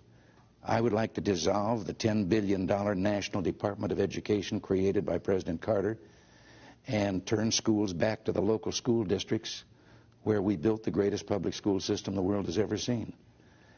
I think I can make a case that the decline in the quality of public education began when federal aid became federal interference. Exactly right. Exactly right. He said that over 40 years ago, my friends. Yeah, exactly right. But yet Democrats, they want the federal overreach. I don't know what they're mad about, by the way. If it's going back to the states, here in Washington, Democrats can do whatever they want. And you know what? One of them already said he's going to. Washington State Superintendent of Public Instruction, Chris Reykdal, says Donald Trump's plan to dismantle the U.S. Education Department underscores the president's disregard of public education and civil rights. Creepy Chris Reykdal wants boys playing in girls' sports. He's been sending out letters, which a lot of you have forwarded to me, thank you so much, to different school districts saying, you better not support this WIAA idea where they want to have the girls' league and the boys' league and the trans league. Or they want to have the girls' league and the boys' league with the trans league. They're saying you better not do that or we're going to pull your funding. That's what Chris Reykdal is doing. In a statement issued yesterday, Superintendent Chris Reykdal said it isn't clear what the extent of the impacts will be after Trump signed an executive order to make cuts to the department. He has said it's wasteful and polluted with liberal ideology. He's 100% right. What's the impact going to be around here? Nothing. Nada. Zip. People who don't listen to the show voted Chris Reykdal back into office, voted Governor Bob Ferguson, voted Attorney General Nick Brown, and gave a near supermajority in the Washington legislature to the Democrats. Things are not going to get better around here at all. Not at all. In fact, they're going to keep doubling down on it getting worse and worse and worse and worse. And by the way, these guys lies. So Chris Reykdal lied throughout this entire letter. Oh, things are going to be so terrible about us. No, you're going to get exactly what you want. They're going to be worse for us. By the way, when his staff was asked about this in the legislature just the other day, asked if the federal cases against Washington are going to affect the dumb stuff they're doing in the Office of the Superintendent of Public Instruction, they lied. They lied and said it's not going to affect anything at all. Really? You're already losing federal funding because you're losing students. You really want to see what happens when you tangle with the Trump administration? You have a question. Thank you. Does OSPI have any concerns about Title IX and about losing federal funding by proceeding down this road? Thank you, Senator Harris. We're looking at that. I mean, every single day we are. Sorry, let me clarify. Yeah. We clarify. Looking at, you should know by now. No, absolutely. We are following the state and federal law. We have not seen that has changed. So Washington state law has not changed, and the federal law has not changed. Happy to have a conversation with some more details on that. But we've been clear that in our guidance to school districts that we follow the state and the federal law. If that changes, we'll have another conversation. But until that, we feel confident in our position. Really? Columbia didn't feel comfortable in their position. They lost $430 million. And today, according to the Wall Street Journal, they caved. They gave in to everything the Trump administration said, which is get this garbage out of your classrooms, ban masks from the pro-Hamas activists. You have to arrest these lunatics on campus who are targeting students, taking over buildings, vandalizing the property. No more. What do you think's going to happen when all of a sudden Donald Trump comes along with the Department of Education or the FBI or whoever it is and says, we know what's going on in your schools. Look, we know what happened yesterday. Already, the Lake Washington School District is being targeted by allowing terrorists to take over their campuses. Here's King 5 with the story. Days before this pro-Palestinian walkout on one of the Lake Washington School District's campuses last year. I know there were students in PE classes where the gym is right next to it who were like, I don't want to hear it. This student, who asked to remain anonymous, says Jewish students witnessed a sign-making event. This was in the commons of the school. On school campus. It's using school materials that included rhetoric such as from the river to the sea. The student says many Jewish people view that phrase as an ethnic cleansing call, so they expressed concerns to the school's principals. This is making us all feel really unsafe and uncomfortable. And she was saying, I need to protect their First Amendment right to freedom of speech. I cannot, impede it, purposefully ignoring it. It's truly troubling. The legal policy director of the nonprofit Stand With Us says the discrimination expands well beyond campus walkouts. Students surrounding their peers and using anti-Semitic slurs, calling them dirty Jews and worse. It's why Stand With Us issued a legal complaint to the U.S. Office of Civil Rights, and now that office has chosen to investigate it. This is a huge step toward some meaningful change. A school district spokesperson says they'll comply with any requests from the federal office and added, quote, Lake Washington School District strives to create a safe learning environment for all students and staff. The complaint does not include many details such as dates, times, locations, so the district will need additional time to assess. So here's the crazy thing, my friends. You know what's going to happen on Monday. On Monday, there's going to be an announcement by Nick Brown or by Bob Ferguson or somebody saying they're going to challenge this if they do anything. They're going to put up a threat. They're going to say we are going to have the Lake Washington school districts back and any other school district that the Trump administration comes for their federal funding. But you know what? At the end of the day, if you guys don't play ball, you're going to lose these cases. You 100% are, because you're discriminating and you're coming down on the side of terrorists. Oh, I guess I shouldn't be surprised. Let's not forget Nick Brown, Bob Ferguson. They're all in the pocket of CARE, the Council on American Islamic Relations, which has ties to Hamas. Nobody should be surprised by any of this. You want to know how crazy this stuff can get? This is from ABC. ABC, they're not my little black book of the right-wing media conspiracy. A controversial questionnaire has parents in New Jersey talking. It asks new parents about their baby's sexual orientation and gender identity. The form has now gotten the attention of a New Jersey state lawmaker who has proposed legislation to change it. It comes after she saw a social media post of one mom-to-be who received the questionnaire from a local hospital asking the question she didn't expect. Questions include, what was your baby's gender assigned at birth? It has female, male, trans. The next set of questions was, is your baby straight, gay, bisexual, gender queer? So, New Jersey State Senator Holly Shepsey said, it is so absurd and so ridiculous. When I first put up a post about this, I had a significant number of people calling me a liar, saying I was making it up. The mom received the questionnaire from the Villand Hospital in Inspira Health Network. But hospitals across the state of New Jersey have sent out the same form asking about gender identity and sexual orientation of babies. It's the result of a 2022 New Jersey state law that requires hospitals to collect more demographic data about patients in order to better serve them.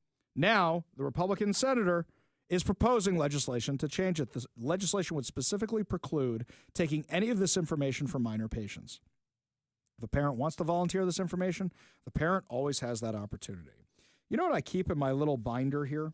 The gender card. We broke this story. They're giving this stuff out at pediatricians' offices here in Washington. It's a joint program of Seattle Children's Hospital and other organizations. Here we go. It says, please call me, insert your name here. My gender pronouns are, there's a blank. My gender identity is, circle all that apply. Circle all that apply. It should just be one. Ready? It doesn't start with man or woman. Those are at the bottom. Here's everything that comes before man or woman. Trans woman, trans man, agender. Agender? What's agender? This is a new one for me. I mean, I know we're picking a gender, but what's a gender? I'm very confused by all this. They're trying to strike a chord, and it was a gender. Oh, very good, very good. Oh, no, they're trying to rip off Matt Walsh's movie. What's a gender? That's exactly. Non-binary, gender queer? What does that even mean? Questioning, confused. Okay, never let anybody who says questioning drive a car. Ever, ever, ever. They can't make decisions about anything. Don't let them behind the wheel of a 2,000-pound vehicle. Then comes woman, then comes man, and if that wasn't enough, there's a blank underneath that, which just says, fill in the blank.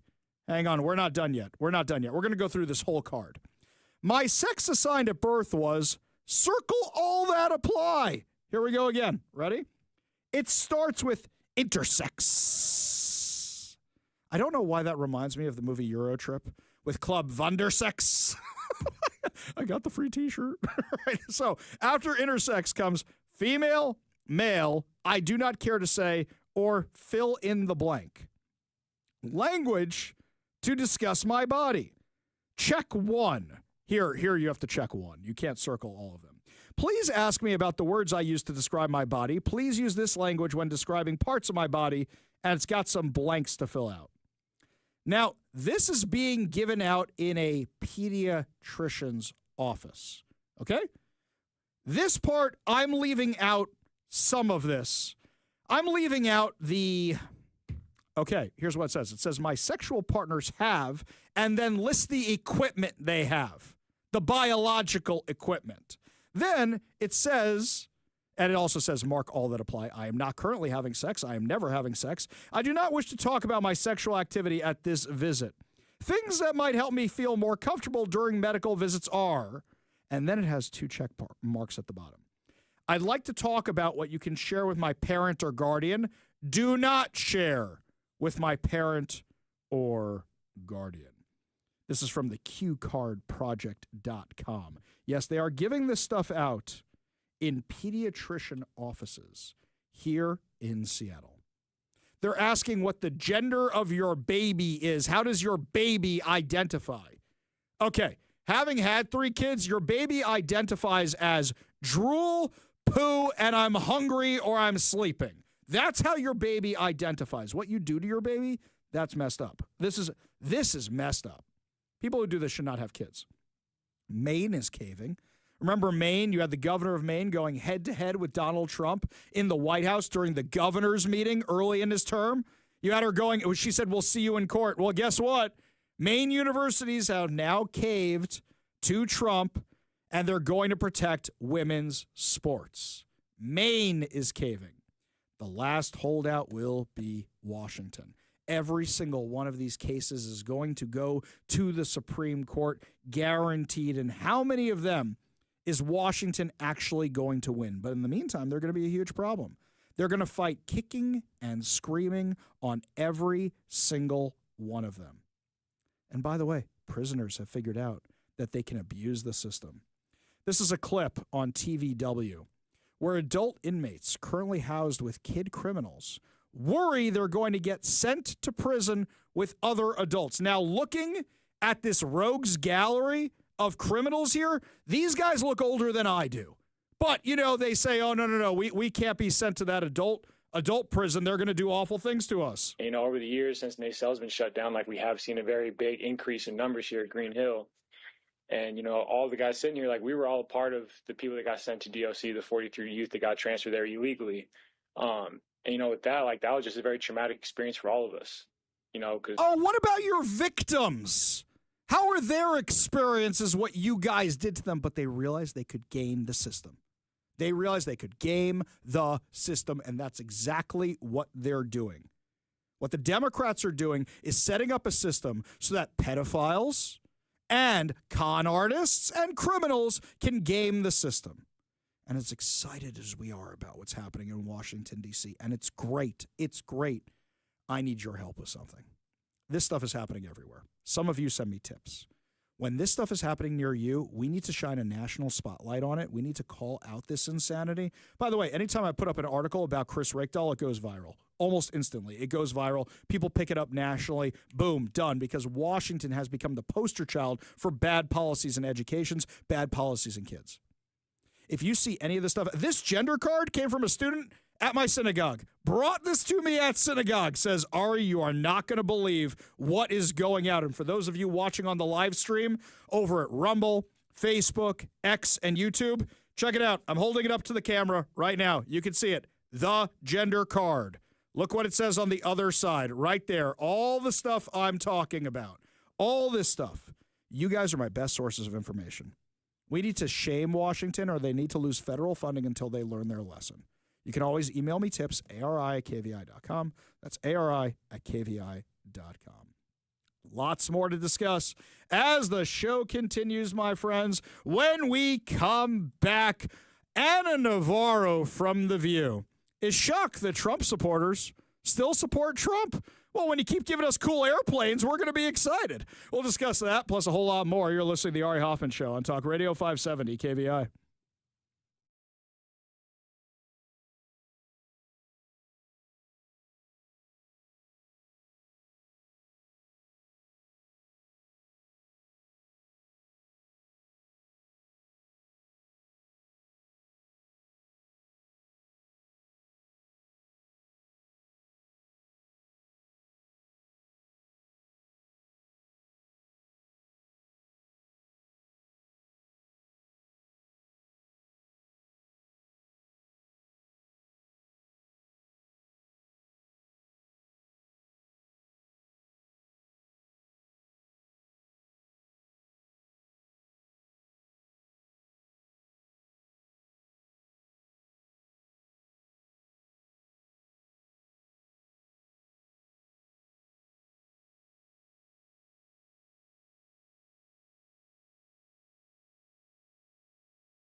Welcome back to the Ari Hoffman Show. Just a reminder, coming up at 5:45, your chance to win fantabulous prizes, including a $50 gift card, plus so much more. Yet another reason to always keep your radio tuned to 570 KVI, left on your dial, always right on the issues. You can also stream us at KVI.com, download the KVI app, and, of course, subscribe to us on whatever your preferred podcast platform is.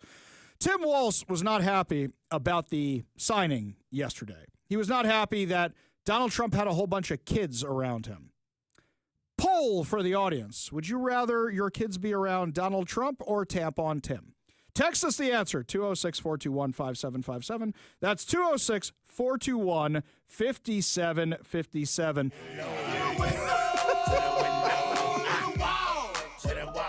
Exactly. I hope this man never goes away, by the way. I hope he never goes away. You know why? Because silver platter, 2028, here you go, GOP. I also hear rumblings that there's going to be a Bernie Sanders AOC ticket. Oh, please, please let that happen. Please. Wait, heard a better one today. This is an actual report being reported by the lamestream media. The Bidens are looking to get back into politics. I'm sorry, I can't take that seriously. The Bidens are is it the auto pen or is it the Bidens? Is it Joe Biden or is it Jill Biden? Because don't forget, she was the babysitter for his kids, so she could be around for a while. And, you know, she can run a cabinet meeting. We saw her do it a whole bunch of times before. I wonder if she was the one using the auto pen, my friends. I'm just kind of curious about that. Tim Walz is attacking President Trump for being around all those kids whose parents willingly set them up there. By the way, it's not like Joe Biden who's sniffing their hair. They're at desks separated from him. Separated from him. Hang on a second. Let's hear what Tim Walz had to say. You know, students like my son who depend on IDEA and individual education plans to make sure that they're treated equally and get the best possible education they can. That's a hallmark of America. I think America's great contribution to the world is our public education system. And of course, Donald Trump doesn't care. And I appreciate you showing that photo because it's so obscene that he would put a mock classroom. We all know he's never been in one. He wouldn't last for a minute. He's never done it. He's surrounded by people who know nothing about education, and they want to make this about bureaucracy. Hang on a second, Tim. Tim, you know there's only two genders, right? That's number one. And a guy in a fake setup. Didn't Joe Biden have a fake Oval Office for him? Can we be real about this for a second here? Oh, please, keep going, Tim. Give me more. In cutting, this is about children. This is about broadband access in their schools. This is about the research you were talking about. Broadband access in their schools. Okay, can we stop with this nonsense? They always bring up broadband. You guys dropped $8 billion and didn't accomplish anything with the broadband. Now they're talking about doing it here. And they always say, oh, we need internet for the poor. You know what I noticed about poor people? They all have cell phones which all have unlimited data. How does that happen, Tim?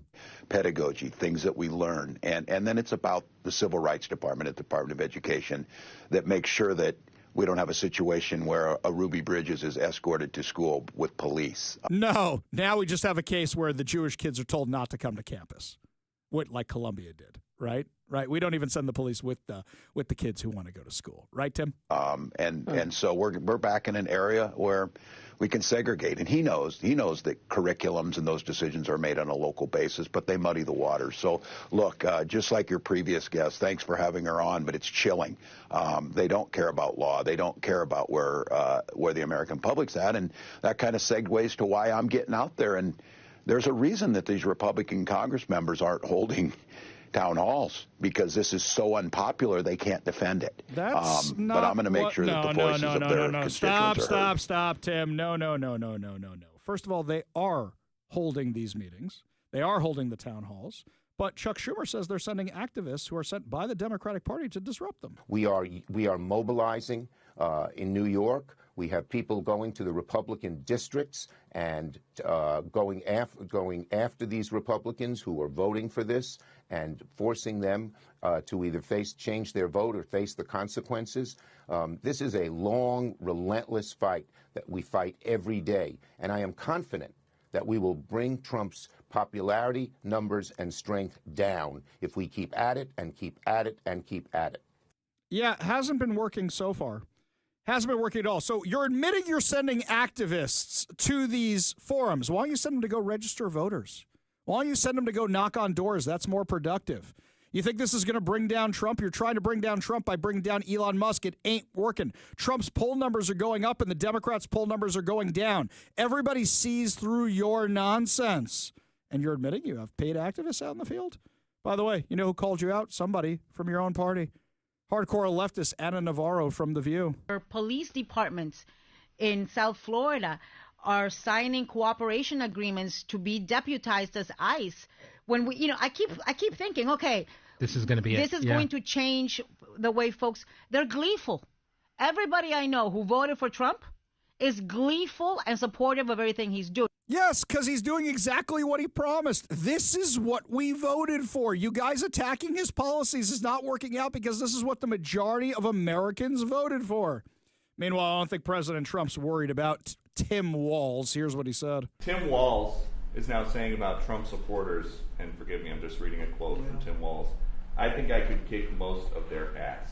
Oh, boy, he'd be in trouble. Is there any way to know? Well, he's a loser. Yeah, I mean, he's a loser. He lost an election. He played a part. Usually a vice president doesn't play a part, they say. I think Tim played a part. I think he was so bad that he hurt her. But she hurt herself, and Joe hurt them both. They didn't have a great group, but I would probably put him at the bottom of the group. Exactly. Plus, Trump gives us fun toys. Like airplanes. Now we've got he gives us fighter jets and helicopters and army men. We're excited about that. We like things that go boom. The F-47 will be the most advanced, most capable, most lethal aircraft ever built.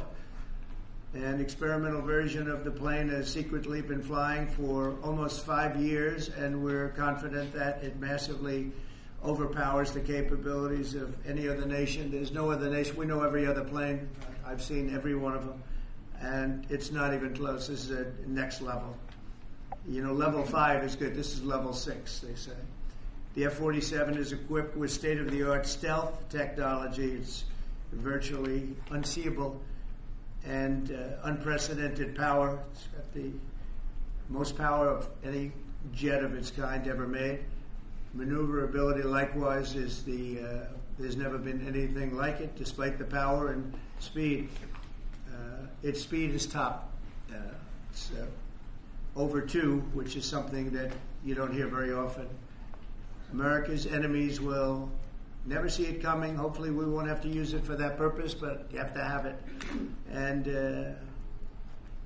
if it ever happens, they won't know what the hell hit them. Here's something else. Pete Hegseth announced yesterday that they're cutting $580 million from their budget. But you're ordering new airplanes. Can somebody square that circle? Yes, very easily. There's waste, fraud, and abuse in every single agency. The Republicans are looking for waste, fraud, and abuse, and that only proves it because what do we love? Airplanes, fighter jets, aircraft carriers, stuff that makes things go boom. We like that kind of stuff. And they're announcing a fighter plane that they want to build. Thankfully, they're getting rid of waste, fraud, and abuse so they can afford the thing. Oh, you mean you make cuts in one place so you can afford things something else? We should give economics lessons over to the Washington State Democrats in Olympia who just keep spending our money and then taxing you. Lots more to discuss as the show continues. When we come back, Lars will be unleashed. Tell us the latest thing he's talking about this week when our friend Lars Larson joins us next. You're listening to the Ari Hoffman Show on Talk Radio 570 KVI.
After a short hiatus due to Jewish Halloween, otherwise known as Purim, we have Lars Unleashed again, and our friend Lars Larson joins us now on the KVI studio line. You can catch his show every single weekday from 12 to 3 right here on KVI.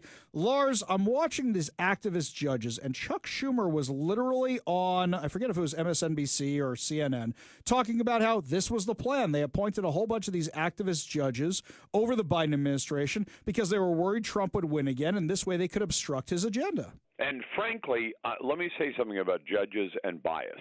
When I was a reporter, which I was for about 20 years, I deliberately did not belong to any political groups, with the one exception. I was registered as a Republican voter so I could vote in the primary elections. Other than that, there were lots of groups I might have identified with at the time. I just said, I'm not going to be a member because I don't think it's appropriate. Frankly, I don't think it's appropriate for federal judges to contribute any amount of money to political campaigns, but they do. And you say, well, you're taking away their rights. Well, hey, everybody who signs up for the military and is serving down at JBLM has given up most of their First Amendment rights voluntarily because they said, if I want to be in the military, I have to operate under the UCMJ.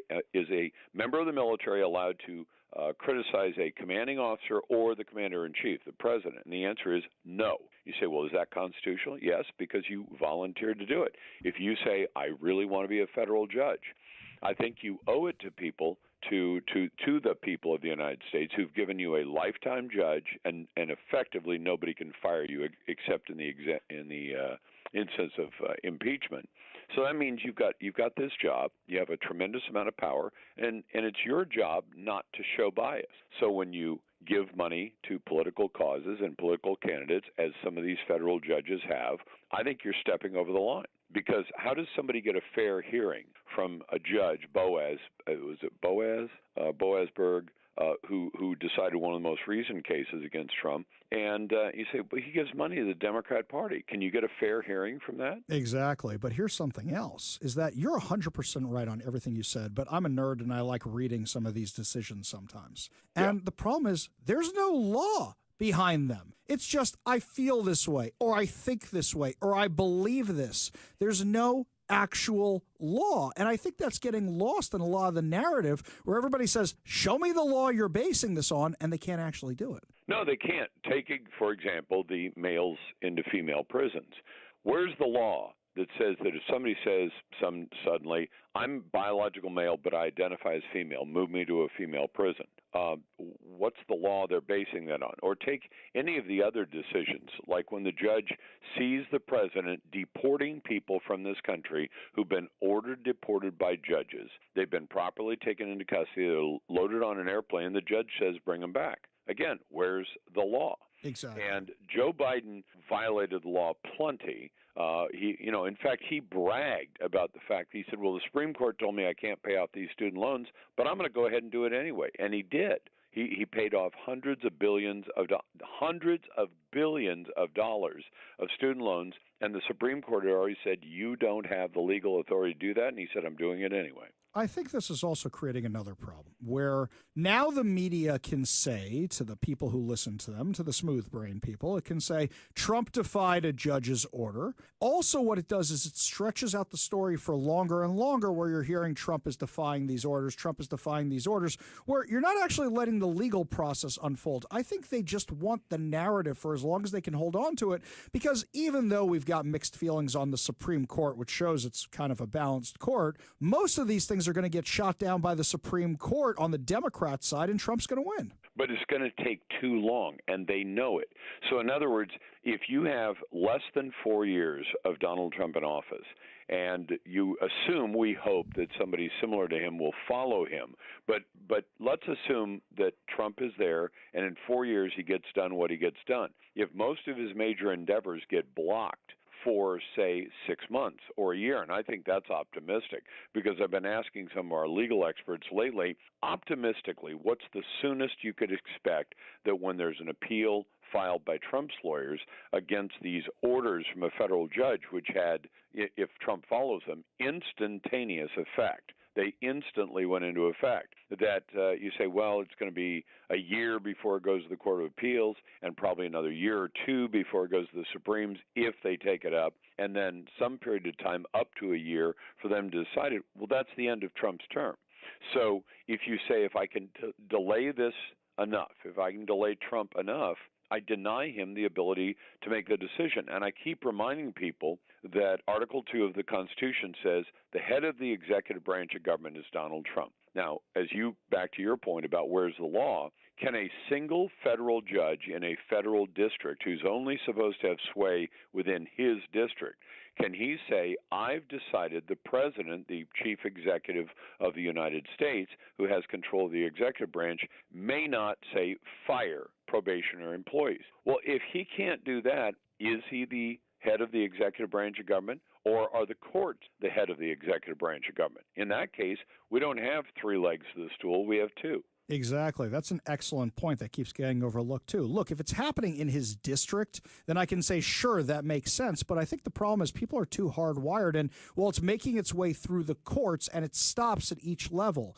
that's not necessarily the case. But that's the case, and that's the way that we've been operating for so long, and perhaps incorrectly. Well, federal district to Court of Appeals, then Court of Appeals to Supreme Court, that process is years. Mm-hmm. And what you're effectively saying is if the president doesn't just tell these judges, pound sand, I'm not doing it. I'm not sending the men back to the women's prison. I'm not bringing the Tren de Aragua characters back to the United States. Unless he does that, he might as well hang it up at this point, because the judges are going to take away every bit of his operation of the executive branch. But what the judges have really done is said to the American people, you put this man in charge of the executive branch, but he has no decision-making ability. We can veto anything he does.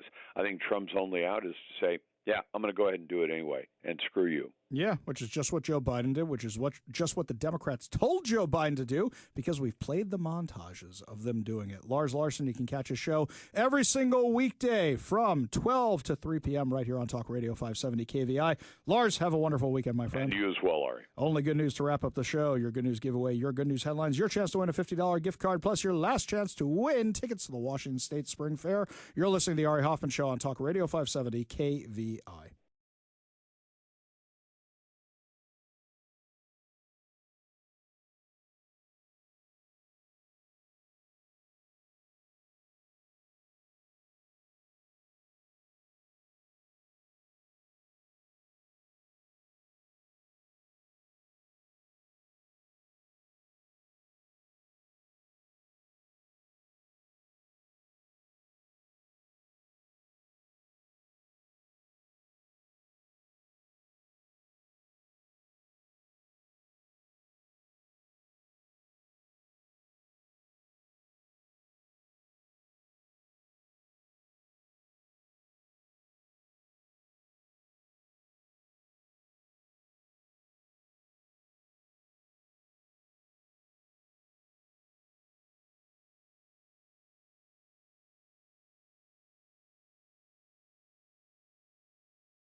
It is time to feel good as we wrap up another amazing episode, another amazing week of the Ari Hoffman Show right here on Talk Radio 570 KVI. And before we go to our good news giveaway, got some good news headlines for you. This one is about a company called Poppy. It's a soda that's a probiotic soda. Now, you first may have heard of them in 2018 when they were on the TV show Shark Tank. This is what happened when they were going to the sharks. You need to start a business, not an artisanal mom-and-pop beverage business. I'm out. You haven't gone through any of the pressures of marketing by the big guys as they give you shelf space. The valuation's insane. I'm out. Yeah, the problem is there's no such thing as just a little marketing. The hard part is the scaling part. I'd love to help a Dallas company. I'm out. I see your vision, but I don't think that you have gotten there yet. For me, I'll be a customer, but I won't be a partner. I'm out. Well, there's one shark left. Then there was one. And in the beverage business. But actually, I'm not smart enough to have created my own beverage ever. I find smart entrepreneurs, and I partner with them. And so for $400,000, for me to get interested, it's got to be more like 25%. Guys, that is a ridiculously good offer for you. I would have never run like a thief in the night. Intriguing. You have to take that. Take it. We'd love to do business with you. Make this That's big. awesome. Thank you, guys. Congratulations, guys. Yes. So after Rowan Oza bought into the business, and gave them a loan of $400,000, it was announced this week that Pepsi is buying the company for $1.95 billion. $1.95 billion. That was a hell of an investment, I got to say. Unbelievable. You're talking about Allison and Stephen Ellsworth, who accepted the $400,000 investment and the 25% ownership of the company. Oh, darn. They just get 75% to almost $2 billion. Unbelievable. This was something that's really big in Whole Food markets and such. So congratulations to them. That's actually a very, very, very, very cool story. By the way, Bill Maher is going to the White House. Bill Maher has apparently accepted an invitation to go meet with Donald Trump. Now, Bill Maher, even though he's more of your classic liberal, he hates Donald Trump. Absolutely hates Donald Trump. But he told fellow comedian Andrew Schultz, according to Fox News, that he agreed to Kid Rock's offer to introduce him to his political foe in an exchange that will air on Sunday's installment of Bill Maher's Club Random podcast. He said, Kid Rock was here a couple weeks ago, and he said, I want you to meet Trump, and I'm going to take you to the White House. So now we're going to go do that. This is mind-blowing, by the way. We live in the craziest times. By the way, I assume that Bill Maher will be polite, right? We all assume that. I don't think he's going to get thrown out of the White House like Zelensky did. Donald Trump is a very, very charming guy. I don't know much about Bill Maher. I should really ask our friend Batya. She's on his show all the time, right? But Donald Trump's a very charming guy from when I spoke to him. I mean, he could charm anybody. He's really that good at it. I look forward to this. In fact, I'm sure we'll have clips of this. We may have to clean up the language, though. Yes, especially after what happened this week, we may have to clean up the language a little bit of Bill Maher. So this is going to be really fun. He's been one of his most outspoken critics. Last week, he took aim at the Trump administration over its detainment and pending deportation of anti-Israel activist Mahmoud Khalil. Now, here's the thing. Bill Maher usually supports this kind of stuff. I think it's just because Donald Trump did it, he got all mad about it. This is going to be fascinating to watch, and hopefully we'll have clips for you of that on Monday during the show, of course, every single weekday from 3 to 6 p.m. Right now is your chance to win fantabulous prizes, my friends. Today we are giving away a $50 Daniel's Broiler gift card. Daniel's Broiler has been a Seattle favorite since 1980, features USDA prime steak and other specialties, including chicken and fresh seafood, as well as a selection of high-end spirits, wine, and cocktails. Daniel's Broiler is open now in Bellevue, downtown Seattle, Leschi, and South Lake Union with dine-in, takeout, and delivery. Check out danielsbroiler.com to reserve a table, place your takeout, delivery order, and more. We're also giving away a copy of 7 Steps to a Successful Retirement by Brian Evans of Madrona Financial and CPAs, and a bonus of the Little Red Book of Retirement. Learn how to design your retirement to support your quality of life. For 30-plus years, from Brian Evans of Madrona Financial and CPAs, a local company working to help you grow deep financial roots so that future financial storms don't blow your life savings away. Visit madronafinancial.com for more information and discover how you can create a rooted wealth plan today. Last but certainly not least, my friends, we are giving away 6 tickets to the Washington State Spring Fair, April 10th through 13th and 17th through 20th. Celebrate the bright, cheery arrival of the season at Washington's biggest celebration of spring. The Spring Fair spans 2 fun-filled weekends, bringing together all the joys of the season with animals, rides, free entertainment, and delicious food. From exciting exhibits to hand-on agricultural experiences, it's the perfect way to welcome spring with your loved ones. Get your tickets now at thefair.com. That's thefair.com. All you have to do in order to win these fantabulous prizes is be caller number 10 at 206-421-5757. That's 206-421-5757. Caller number 10 will win a $50 Daniel's Broiler gift card, a copy of 7 Steps to a Successful Retirement, and a bonus of the Little Red Book of Retirement by Brian Evans of Madrona Financial and CPAs, and 6 tickets to the Washington State Spring Fair. Phone lines are open now. Give Mike a call for your chance to win at 206-421-5757. That's 206-421-5757. And I hear Media Day for the fair is next week, so we may actually get to go out there, try out some of the food, see some of the attractions, and come back here and tell you what's in store for you at the fair this year. I've never been to the Spring Fair. I've only been to the one that's out in September. Maybe I'll go check it out this year. That sounds like a lot of fun. Remember, you can get your tickets at thefair.com. Well, my friends, that's going to do it for us this week, but fear not, we will be back on Monday with more insane stories, more exciting guests, and of course, more giveaways. You've been listening to the Ari Hoffman Show on Talk Radio 570 KVI.